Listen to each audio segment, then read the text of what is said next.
Hi friends, ನಾನು ನಿಮ್ಮ ಪ್ರೀತಿಯ ರಾಘವೇಂದ್ರ ಶಿಡ್ಲಕಟ್ಟೆ, ಭಾರತದ ಆರ್ಥಿಕತೆ ಮತ್ತು ಕರ್ನಾಟಕ ಆರ್ಥಿಕತೆ ಪುಸ್ತಕದ ಲೇಖಕ. ಎಲ್ಲರಿಗೂ ಸ್ಟ್ಯಾಂಡ್ ಅಪ್ ಕೋಚಿಂಗ್ ಅಕಾಡೆಮಿಗೆ ಸ್ವಾಗತ. ಈ ಬೇಸಿಕ್ ಕಾನ್ಸೆಪ್ಟ್ಸ್ ಆಫ್ ಎಕನಾಮಿಕ್ಸ್ಗೆ ಸಂಬಂಧಪಟ್ಟಂತೆ ಕೊನೆಯದಾಗಿ ನಾವು ಸುಸ್ಥಿರಾಭಿವೃದ್ಧಿ ಗುರಿಗಳು ಮತ್ತು ಸಹಸ್ರಮಾನದ ಅಭಿವೃದ್ಧಿ ಗುರಿಗಳನ್ನು ನಾವು ನೋಡ್ತಾ ಹೋಗ್ಬೇಕಾಗಿತ್ತು ಸ್ನೇಹಿತರೆ. ಜೊತೆಗೆ ಒಂದಷ್ಟು ಮಾರುಕಟ್ಟೆಯ ಇತರೆ ವಿಧಗಳು, ಅಥವಾ ಆರ್ಥಿಕತೆ ಇತರೆ ವಿಧಗಳು, ಅದರ್ ಟೈಪ್ಸ್ ಆಫ್ ಎಕಾನಮೀಸ್ ಬರ್ತವೆ, ಅವುಗಳನ್ನು ಕೂಡ ಒಂದಷ್ಟು ನಾವು ನೋಡ್ತಾ ಬರೋಣಂತೆ ಸ್ನೇಹಿತರೆ ಅಂತೇಳಿ. ಎಸ್, ಹಾಗಾದ್ರೆ ಇಲ್ಲಿ ನಾವು ನೋಡ್ತಾ ಬಂದ ಸಂದರ್ಭದಲ್ಲಿ ಆರ್ಥಿಕ ಅಭಿವೃದ್ಧಿ ಮತ್ತು ಆರ್ಥಿಕ ಬೆಳವಣಿಗೆ ಅಂತೇಳಿ, so economic development and economic growth ಅಂತೇಳಿ. Economic development and economic growth ನಿಮಗೆ ಗೊತ್ತಿರಲಿ, ಎಕಾನಮಿಕ್ ಡೆವಲಪ್ಮೆಂಟ್, ಎಕಾನಮಿಕ್ ಗ್ರೋತ್ ಎರಡು ಕೂಡ ಬೇರೆ ಬೇರೆ.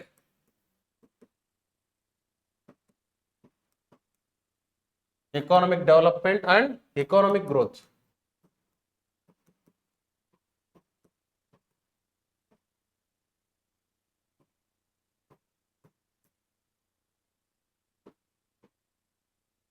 ಇವೆರಡೂ ಕೂಡ ಬೇರೆ ಬೇರೆ ಪರಿಕಲ್ಪನೆಗಳು, ಎರಡು ಕೂಡ ಒಂದೇ ಅಲ್ಲ. ಹಾಗಾದ್ರೆ ಆರ್ಥಿಕ ಅಭಿವೃದ್ಧಿ ಅಂತಂದ್ರೆ ಏನು? ತಳಮಟ್ಟದಿಂದ ಉನ್ನತ ಮಟ್ಟಕ್ಕೆ ತಲುಪುವ ಒಂದು ಪ್ರಕ್ರಿಯೆ. ತಳಮಟ್ಟದಿಂದ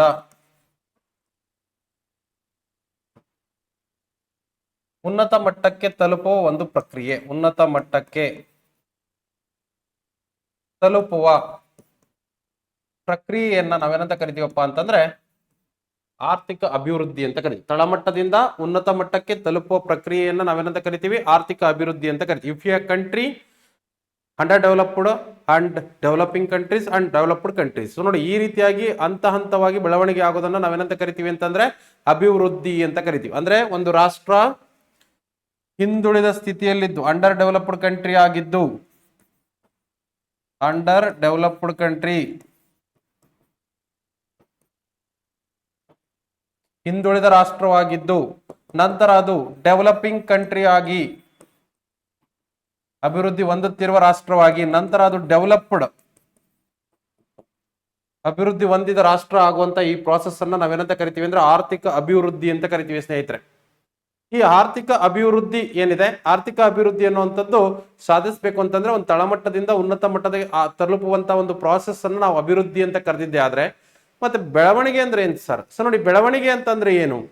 ಯಾವುದೇ ಒಂದು ಉನ್ನತ ಮಟ್ಟಕ್ಕೆ ತಲುಪಿದ ನಂತರ, ಉನ್ನತ ಮಟ್ಟಕ್ಕೆ ತಲುಪಿದ ನಂತರ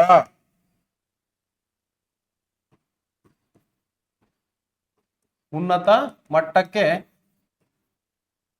ತಲುಪಿದ ನಂತರ ಆ ಸ್ಥಿತಿಯನ್ನ ಕಾಪಾಡಿಕೊಂಡು ಹೋಗುವಂತ, ಆ ಸ್ಥಿತಿಯನ್ನ ಕಾಪಾಡಿಕೊಂಡು ಹೋಗುವುದು ಇದನ್ನ ನಾವೇನಂತ ಕರಿತೀವಿ ಅಂತಂದ್ರೆ ಬೆಳವಣಿಗೆ ಅಂತ ಕರಿತಾ ಹೋಗ್ತೀವಿ. ಸೊ ಒಬ್ಬ ತಳಮಟ್ಟದ ವ್ಯಕ್ತಿ ಶ್ರೀಮಂತ ವ್ಯಕ್ತಿಯಾಗಿ ಬೆಳೆಯುವಂತ ಪ್ರಾಸೆಸ್ ಅಭಿವೃದ್ಧಿ ಆದ್ರೆ, ಶ್ರೀಮಂತನನ್ನಾಗಿ ತನ್ನ ಅಸ್ತಿತ್ವವನ್ನು ಉಳಿಸ್ಕೊಳ್ಳುವಂಥದ್ದು ಏನಾಗಿರುತ್ತೆ? ಬೆಳವಣಿಗೆ ಅಂತ ಹೇಳಿ ಕರಿತೀವಿ. ಎಸ್, ಹಾಗಾದ್ರೆ ಭಾರತದಲ್ಲಿ ಯಾವುದು ಸಂಭವಿಸ್ತಾ ಇದೆ ಅಂತಂದ್ರೆ ಆರ್ಥಿಕ ಅಭಿವೃದ್ಧಿ ಸಂಭವಿಸ್ತಾ ಇದೆ. ಆದ್ರೆ ಅಮೆರಿಕದಲ್ಲಿ ಯಾವುದು ಸಂಭವಿಸ್ತಾ ಇದೆ ಅಂತಂದ್ರೆ ಬೆಳವಣಿಗೆ ಸಂಭವಿಸ್ತಾ ಇದೆ. ಯಾಕೆಂತಂದ್ರೆ ಅವ್ರ ಅಭಿವೃದ್ಧಿಯನ್ನ ಮೀರಿ ನಂತರದ ಬೆಳವಣಿಗೆ ಯಾವುದು? ಸೊ ನಂತರದ ಒಂದು ಪ್ರಕ್ರಿಯೆ ಯಾವುದು ಅಂತಂದ್ರೆ ಬೆಳವಣಿಗೆ. ಅವ್ರ ಅಭಿವೃದ್ಧಿ ಹೊಂದಿದ ರಾಷ್ಟ್ರವಾಗಿದ್ದಾರೆ, ಅದನ್ನ ಉಳಿಸ್ಕೊಂಡು ಹೋಗೋದೇ ಅವರಿಗೆ ದೊಡ್ಡ ಒಂದು ಸನ್ನಿವೇಶ ಅಂತೇಳಿ ನಾವು ನೋಡ್ತಾ ಬರ್ತೀವಿ ಅಂತೇಳಿ. ಸೊ ಹೀಗೆ ಆರ್ಥಿಕ ಅಭಿವೃದ್ಧಿ ಮತ್ತು ಆರ್ಥಿಕ ಬೆಳವಣಿಗೆಯ ನಡುವೆ ಇರುವಂತಹ ವ್ಯತ್ಯಾಸಗಳನ್ನು ನಾವು ನೋಡ್ತಾ ಬರ್ತೀವಿ ಸ್ನೇಹಿತರೆ. ಎಸ್, ಹಾಗಾದ್ರೆ ನೆಕ್ಸ್ಟ್ ಈ ಒಂದು ಪರಿಕಲ್ಪನೆಯ ಅಡಿಯಲ್ಲಿ ಬಂದಂತಹ ಕಾನ್ಸೆಪ್ಟ್ಗಳೇ ಯಾವುದು ಅಂತಂದ್ರೆ ಸುಸ್ಥಿರ ಅಭಿವೃದ್ಧಿ ಅಂತೇಳಿ. ಸೊ ಆರ್ಥಿಕ ಅಭಿವೃದ್ಧಿ ಮತ್ತು ಆರ್ಥಿಕ ಬೆಳವಣಿಗೆಯ ಕಾನ್ಸೆಪ್ಟ್ ನ ಅಡಿಯಲ್ಲಿ ಬಂದಂತಹ ಒಂದು ಮೋಸ್ಟ್ ಹಾಟ್ ಟಾಪಿಕ್ ನೌಡೇಸ್ ಅಂತೇಳಿ ನಾವು ನೋಡ್ತಾ ಬಂದ್ರೆ ಸುಸ್ಥಿರ ಅಭಿವೃದ್ಧಿ, ಸಸ್ಟೈನಬಲ್ ಡೆವಲಪ್ಮೆಂಟ್ ಅಂತೇಳಿ. ಸಸ್ಟೈನಬಲ್ ಡೆವಲಪ್ಮೆಂಟ್ ಅಂತಂದ್ರೆ ಏನು? ಸುಸ್ಥಿರ ಅಭಿವೃದ್ಧಿ ಅಂತಂದ್ರೆ very simple. V cannot meet next generation basic needs and natural resources, V call it as sustainable development. ಮಾನವ ತನ್ನ ಇಂದಿನ ಅವಶ್ಯಕತೆಗಳೊಂದಿಗೆ ರಾಜಿ ಮಾಡಿಕೊಳ್ಳದೆ ಮುಂದಿನ ಪೀಳಿಗೆಗೆ ಸಂಪನ್ಮೂಲಗಳನ್ನ ಉಳಿಸಿ ಹೋಗುವುದನ್ನ ಸುಸ್ಥಿರ ಅಭಿವೃದ್ಧಿ ಅಂತ ಕರೀತೀವಿ. ಮಾನವ ಇಂದಿನ ಅವಶ್ಯಕತೆಗಳೊಂದಿಗೆ ರಾಜಿ ಮಾಡಿಕೊಳ್ಳದೆ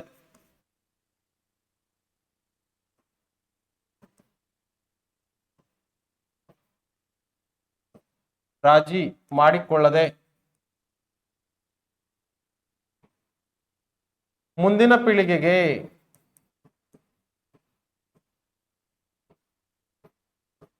ಸಂಪನ್ಮೂಲಗಳನ್ನ ಉಳಿಸಿ ಹೋಗುವುದನ್ನ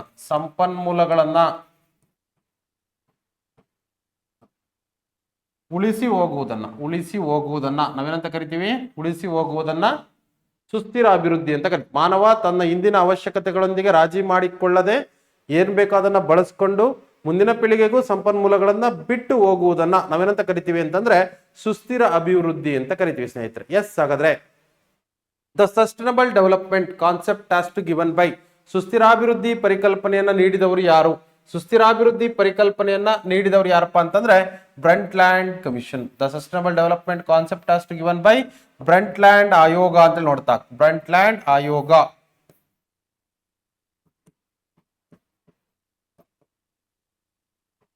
ಬ್ರಂಟ್ಲ್ಯಾಂಡ್ ಕಮಿಷನ್ ಅಂತ ನೋಡ್ತಾ.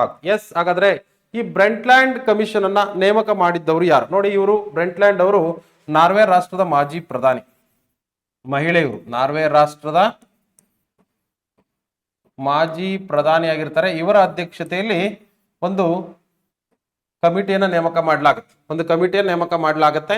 ಸೊ ಯಾವ್ದಪ್ಪ ಆ ಕಮಿಟಿ ಅಂತಂದ್ರೆ ಬ್ರಂಟ್ಲ್ಯಾಂಡ್ ಕಮಿಷನ್ ಅಂತಾನೆ ಹೆಸರನ್ನ ಕೊಡ್ತೀವಿ ಅಂತೇಳಿ. ಸೊ ಈ ಬ್ರಂಟ್ಲ್ಯಾಂಡ್ ಆಯೋಗವನ್ನ ನೇಮಕ ಮಾಡಿದವರು ಯಾರು? The Brundtland commission has to selected by united Nations of organisation. ವಿಶ್ವಸಂಸ್ಥೆ ಈ ಆಯೋಗವನ್ನ ನೇಮಕವನ್ನ ಮಾಡುತ್ತೆ. ವಿಶ್ವಸಂಸ್ಥೆ ನೇಮಕ ಮಾಡುತ್ತೆ. ಆಯೋಗವನ್ನ ಯಾರು ನೇಮಕ ಮಾಡಿದ್ದು? ವಿಶ್ವಸಂಸ್ಥೆ. ಯಾವ ವರ್ಷ ನೇಮಕವನ್ನ ಮಾಡಿದ್ರಪ್ಪ ಅಂತಂದ್ರೆ 1983ರಲ್ಲಿ ನೇಮಕವನ್ನ ಮಾಡ್ತಾರೆ. 1983ರಲ್ಲಿ ವಿಶ್ವಸಂಸ್ಥೆ ಈ ಒಂದು ಆಯೋಗವನ್ನ ನೇಮಕವನ್ನ ಮಾಡುತ್ತೆ. ಇದರ ಉದ್ದೇಶ ಏನಪ್ಪಾ ಅಂತಂದ್ರೆ, ಯಾಕೆ ಈ ಒಂದು ಆಯೋಗವನ್ನ ನೇಮಕ ಮಾಡಿದ್ದರ ಪ್ರಮುಖ ಉದ್ದೇಶ ಆದ್ರೂ ಏನು? ಪ್ರಮುಖ ಉದ್ದೇಶ ಏನಪ್ಪಾ ಅಂತೇಳಿ ನೋಡ್ತಾ ಬಂದ್ರೆ, ವಿಶ್ವದ ನೈಸರ್ಗಿಕ ಸಂಪನ್ಮೂಲಗಳನ್ನ ಅಧ್ಯಯನ ಮಾಡಿ ವರದಿಯನ್ನ ಕೊಡುವಂಥದ್ದು. The study of availability of the natural resources in the world. ವಿಶ್ವದ ನೈಸರ್ಗಿಕ ಸಂಪನ್ಮೂಲಗಳನ್ನ ಕುರಿತು ಅಧ್ಯಯನ ಮಾಡುವುದೇ ಈ ಒಂದು ಆಯೋಗದ ಕೆಲಸ ಆಗಿತ್ತು. ವಿಶ್ವದ ನೈಸರ್ಗಿಕ ಸಂಪನ್ಮೂಲಗಳನ್ನ ಕುರಿತು ಅಧ್ಯಯನವನ್ನ ಮಾಡುತ್ತೆ. ಅಧ್ಯಯನವನ್ನ ಮಾಡಿ ಈ ಆಯೋಗ 1987ರಲ್ಲಿ ರಿಪೋರ್ಟ್ ಅನ್ನ ಸಬ್ಮಿಟ್ ಮಾಡುತ್ತೆ. The report submitted in 1987. 1987ರಲ್ಲಿ ರಿಪೋರ್ಟ್ ಅನ್ನ ಸಬ್ಮಿಟ್ ಮಾಡುತ್ತೆ. ಈ ರಿಪೋರ್ಟ್ ಅನ್ನ ಏನ್ ಸಬ್ಮಿಟ್ ಮಾಡುತ್ತೆ? ಈ ರಿಪೋರ್ಟ್ ನ ನೇಮ್ ಏನು ಅಂತಂದ್ರೆ ಅವರ್ ಕಾಮನ್ ಫ್ಯೂಚರ್. ಬ್ರಂಟ್ಲ್ಯಾಂಡ್ ಆಯೋಗ ತಯಾರಿಸಿದ ವರದಿಯ ಹೆಸರೇನು ಅಂದ್ರೆ ಅವರ್ ಕಾಮನ್ ಫ್ಯೂಚರ್, ನಮ್ಮ ಸಾಮಾನ್ಯ ಭವಿಷ್ಯ. ನಮ್ಮ ಸಾಮಾನ್ಯ ಭವಿಷ್ಯ ಎಂಬ ವರದಿಯನ್ನ ಸಲ್ಲಿಸುತ್ತೆ. ಸೊ ಈ ವರದಿಯಲ್ಲಿ ನೀಡಿದ ಪರಿಕಲ್ಪನೆಯೇ ಸುಸ್ಥಿರ ಅಭಿವೃದ್ಧಿ. ಈ ಒಂದು ಶೀರ್ಷಿಕೆ ಅಡಿಯಲ್ಲಿ ತಿಳಿಸಿರುವ ಪರಿಕಲ್ಪನೆಯೇ ಸುಸ್ಥಿರ ಅಭಿವೃದ್ಧಿ. ಎಸ್, ಹಾಗಾದ್ರೆ so under which title we get sustainable development? ಯಾವ ಒಂದು ಟೈಟಲ್ ನ ಅಡಿಯಲ್ಲಿ ಸುಸ್ಥಿರ ಅಭಿವೃದ್ಧಿಯನ್ನ ನಾವು ಪಡೆದಿದ್ದೀವಿ ಅಂತ ಕೇಳ್ತಾನೆ. ಯಾವೊಂದು ಟೈಟಲ್ ನ ಅಡಿಯಲ್ಲಿ ಸುಸ್ಥಿರ ಅಭಿವೃದ್ಧಿ ಪರಿಕಲ್ಪನೆಯನ್ನು ಪಡೆದಿದ್ದೀವಿ ಅಂತಂದ್ರೆ ಅವರ್ ಕಾಮನ್ ಫ್ಯೂಚರ್, ನಮ್ಮ ಸಾಮಾನ್ಯ ಭವಿಷ್ಯ ಎಂಬ ಟೈಟಲ್ ನ ಅಡಿಯಲ್ಲಿ ನಾವು ಸುಸ್ಥಿರ ಅಭಿವೃದ್ಧಿ ಪರಿಕಲ್ಪನೆಯನ್ನ ಬಳಸ್ಕೊಂಡಿದ್ದೀವಿ ಅಂತೇಳಿ ನಾವು ನೋಡ್ತಾ ಬರ್ತೀವಿ ಸ್ನೇಹಿತರೆ. ಎಸ್, ಈ ಸುಸ್ಥಿರಾಭಿವೃದ್ಧಿ ಪರಿಕಲ್ಪನೆ ಏನಿದೆ ಇದನ್ನ ವಿಶ್ವಸಂಸ್ಥೆ ಯಾವಾಗ ಅನುಮೋದಿಸುತ್ತೆ? So the united Nations of organisation to set sustainable development goals, to set 17 sustainable development goals, 17 ಸುಸ್ಥಿರಾಭಿವೃದ್ಧಿ ಗುರಿಗಳನ್ನ, SDGs ಅಂತ ಒಂದು ಕಾನ್ಸೆಪ್ಟ್ ಅನ್ನ ತರುತ್ತೆ. ಅದರಲ್ಲಿ ಎಷ್ಟು ಗುರಿಗಳನ್ನು ಇಡುತ್ತೆ ಅಂದ್ರೆ 17 ಸುಸ್ಥಿರಾಭಿವೃದ್ಧಿ ಗುರಿಗಳು, 17 ಗುರಿಗಳನ್ನ ತಿಳಿಸುತ್ತೆ ಸ್ನೇಹಿತರೆ. ಈ 17 ಗುರಿಗಳನ್ನ ಹೊಂದಿದ್ದಂತೆ, 17 ಗುರಿಗಳನ್ನ ಹೊಂದಿರುವಂತೆ ಯಾವಾಗ ಈ ಒಂದು ಗುರಿಗಳನ್ನ ವಿಶ್ವಕ್ಕೆ ಅಳವಡಿಸಲಾಯಿತು? ಸುಸ್ಥಿರಾಭಿವೃದ್ಧಿ ಗುರಿಗಳನ್ನ 17 ಗುರಿಗಳನ್ನ ನೋಡ್ರಿ, KEA FDA ಎಕ್ಸಾಂಪಲ್ ಪ್ರಶ್ನೆ ಆಗಿದೆ, ಸುಸ್ಥಿರಾಭಿವೃದ್ಧಿ ಗುರಿಗಳು ಎಷ್ಟು ಅಂತ.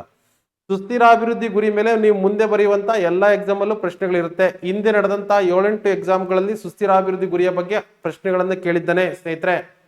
ಎಸ್, ಸುಸ್ಥಿರಾಭಿವೃದ್ಧಿ ಗುರಿ ಅಂತೇಳಿ ಬಂದ ಸಂದರ್ಭದಲ್ಲಿ ಎಷ್ಟು ಗುರಿಗಳಿದಾವೆ? 17 ಗುರಿಗಳಿದಾವೆ. ನೆನ್ಪಿಡ್ರಿ, 17 ಗುರಿಗಳಿದಾವೆ. ಈ 17 ಗುರಿಗಳನ್ನ ವಿಶ್ವಸಂಸ್ಥೆ ಅನುಮೋದಿಸಿ ಅಳವಡಿಸಿಕೊಂಡಿದ್ದು ಯಾವಾಗ? The sustainable development goals are approve and adapted in 2015 September. 2015 ಸೆಪ್ಟೆಂಬರ್ನಲ್ಲಿ 2015 ಸೆಪ್ಟೆಂಬರ್ನಲ್ಲಿ ಅನುಮೋದಿಸಿ ವಿಶ್ವಕ್ಕೆ ಅಳವಡಿಸುತ್ತೆ. ವಿಶ್ವದ ಎಲ್ಲ ರಾಷ್ಟ್ರಗಳು ಈ 17 ಗುರಿಗಳನ್ನು ಈಡೇರಿಸಬೇಕು. ಯಾವ ವರ್ಷದಿಂದ ಸ್ಟಾರ್ಟ್ ಆಗಿ ಯಾವ ವರ್ಷಕ್ಕೆ ಮುಗಿಯುತ್ತೆ ಅಷ್ಟರೊಳಗೆ ಈಡೇರಿಸಬೇಕು. Sustainable development goals are started in 2015, so the goals was ended in 2030. 2015ರಿಂದ 30ರ ವೇಳೆಗೆ ಸುಸ್ಥಿರಾಭಿವೃದ್ಧಿ ಗುರಿಗಳನ್ನ ಅಳವಡಿಸಲಾಗಿದೆ. 2015ರಿಂದ 30, 2030ರ ವೇಳೆಗೆ ಈ ಎಲ್ಲಾ ಸುಸ್ಥಿರಾಭಿವೃದ್ಧಿ ಗುರಿಗಳನ್ನ ಏನ್ ಮಾಡಬೇಕಾಗಿದೆ? ಈಡೇರಿಸಬೇಕಾಗಿದೆ ಸ್ನೇಹಿತರೆ, ನೆನಪಿಡ್ರಿ. ಎಸ್, ಹಾಗಾದ್ರೆ ಈ ಪರಿಕಲ್ಪನೆಯನ್ನು ನೀಡಿದಂತಹ ಒಂದು ಆಯೋಗ ಯಾವುದು, ಯಾರು ನೀಡಿದವರು ಅಂದ್ರೆ ಬ್ರೆಂಟ್ಲ್ಯಾಂಡ್ ಆಯೋಗ. ಯಾವ ಟೈಟಲ್ ನಲ್ಲಿ ಪಡ್ಕೊಂಡಿದೀವಿ? ಅವರ್ ಕಾಮನ್ ಫ್ಯೂಚರ್, ನಮ್ಮ ಸಾಮಾನ್ಯ ಭವಿಷ್ಯ ಎಂಬ ಟೈಟಲ್ ನಲ್ಲಿ ಪಡ್ಕೊಂಡಿದ್ದೀವಿ. ವಿಶ್ವಸಂಸ್ಥೆ ಯಾವ ವರ್ಷ ಅನುಮೋದನೆ ಮಾಡ್ತು? SDGs ಅನ್ನ 2015 ಸೆಪ್ಟೆಂಬರ್ ಅನುಮೋದನೆ ಮಾಡ್ತು. ಹಾಗಾದ್ರೆ SDGs ಗೋಲ್ ಟರ್ಮ್ ಅಂತ ಬಂದ್ರೆ 2015ರಿಂದ 2030 ಎಷ್ಟು ಸುಸ್ಥಿರ ಅಭಿವೃದ್ಧಿ ಗುರಿಗಳಿದಾವೆ? 17 ಸುಸ್ಥಿರಾಭಿವೃದ್ಧಿ ಗುರಿಗಳಿವೆ ಅಂತೇಳಿ ನಾವು ನೋಡ್ತಾ ಬರ್ತೀವಿ ಸ್ನೇಹಿತರೆ. ಎಸ್, ಹಾಗಾದ್ರೆ ಈ ಸುಸ್ಥಿರಾಭಿವೃದ್ಧಿ ಗುರಿಯನ್ನ ವಿಶ್ವಸಂಸ್ಥೆ 17 ಗುರಿಗಳನ್ನ ಬಂದು ಸೆಟ್ ಮಾಡುತ್ತೆ. 17 ಗುರಿಗಳನ್ನ ಹೊಂದಿ 2015ರಲ್ಲಿ ಪ್ರಾರಂಭವನ್ನ ಮಾಡಿದೆ. ಈ ಗುರಿಗಳನ್ನ 2030 ವೇಳೆಗೆ ಏನ್ ಮಾಡಬೇಕಾಗಿದೆ? ಸಾಧನೆಯನ್ನ ಮಾಡಬೇಕಾಗಿದೆ ಎಲ್ಲ ರಾಷ್ಟ್ರಗಳು ಕೂಡ. ಎಷ್ಟು ರಾಷ್ಟ್ರಗಳು? United Nations of organization membership ಅನ್ನು ಪಡೆದಂತ ರಾಷ್ಟ್ರಗಳು ಎಷ್ಟು ಅಂತಂದ್ರೆ 193 193 ಸದಸ್ಯ ರಾಷ್ಟ್ರ 193 ಸದಸ್ಯ ರಾಷ್ಟ್ರಗಳು ಸುಸ್ಥಿರಾಭಿವೃದ್ಧಿ ಗುರಿಗಳನ್ನ ಈಡೇರಿಸಬೇಕಿದೆ. ಹಾಗಾದ್ರೆ what is the functional indicator of sustainable development goals? ಕಾರ್ಯಸೂಚಿ ಏನು? ಗ್ರೂಪ್ ಸಿ ಎಕ್ಸಾಮ್ ಅಲ್ಲಿ 2025ರಲ್ಲಿ ನಡೆದಂತ ಗ್ರೂಪ್ ಸಿ ಎಕ್ಸಾಮ್ ಅಲ್ಲಿ ಕೇಳಿರುವಂತಹ ಪ್ರಶ್ನೆ, ಕಾರ್ಯಸೂಚಿ ಏನು?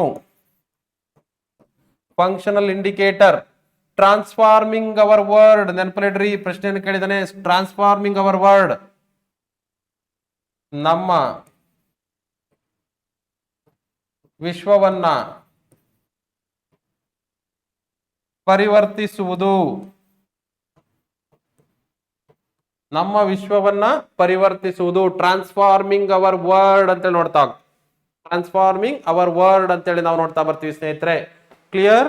ನೋಡಿ, ಈ ರೀತಿಯಾಗಿ ನಾವು ಫಂಕ್ಷನಲ್ ಇಂಡಿಕೇಟರ್ ನ ಹೊಂದಿದ್ದೀವಿ. ನಿಮ್ಗೆ ಆಪ್ಷನ್ ಕೊಟ್ಬಿಡ್ತಾನೆ, transforming our world, transforming our nation, transforming our culture, ಈ ತರ ಕೊಟ್ಬಿಡ್ತಾನೆ.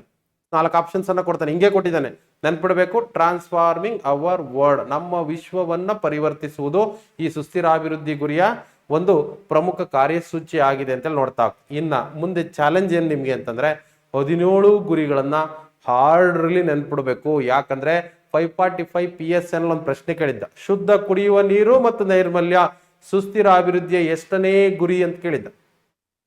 ಸುಸ್ಥಿರಾಭಿವೃದ್ಧಿ ಎಷ್ಟನೇ ಗುರಿ? ಶುದ್ಧ ಕುಡಿಯುವ ನೀರು ಮತ್ತು ನೈರ್ಮಲ್ಯ 6ನೇ ಗುರಿ ಆಗಿತ್ತು.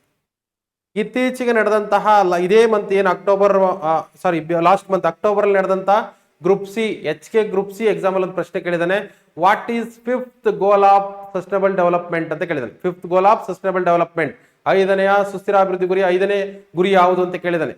ಜೆಂಡರ್ ಈಕ್ವಾಲಿಟಿ, ಅರ್ಧಾಗಿ ಲಿಂಗ ಸಮಾನತೆ. ಸೊ ನೋಡಿ, ಈ ತರದವನ್ನೆಲ್ಲವನ್ನು ಕೂಡ ಆರ್ಡರ್ ನೆನ್ಪಿಡ್ಬೇಕು. 17 ನೆನ್ಪಿಡೋದಲ್ಲದೆ ಯಾವ್ದಾದ್ಮೇಲೆ ಯಾವುದು ನೆನ್ಪಿಡ್ಬೇಕಾಗತ್ತೆ. ಸೊ ನಾನೀಗ 17 ಕೂಡ ಲಿಸ್ಟ್ ಅನ್ನ ಕೊಡ್ತೀನಿ, ನೋಟ್ ಮಾಡ್ಕೊಳ್ಳಿ.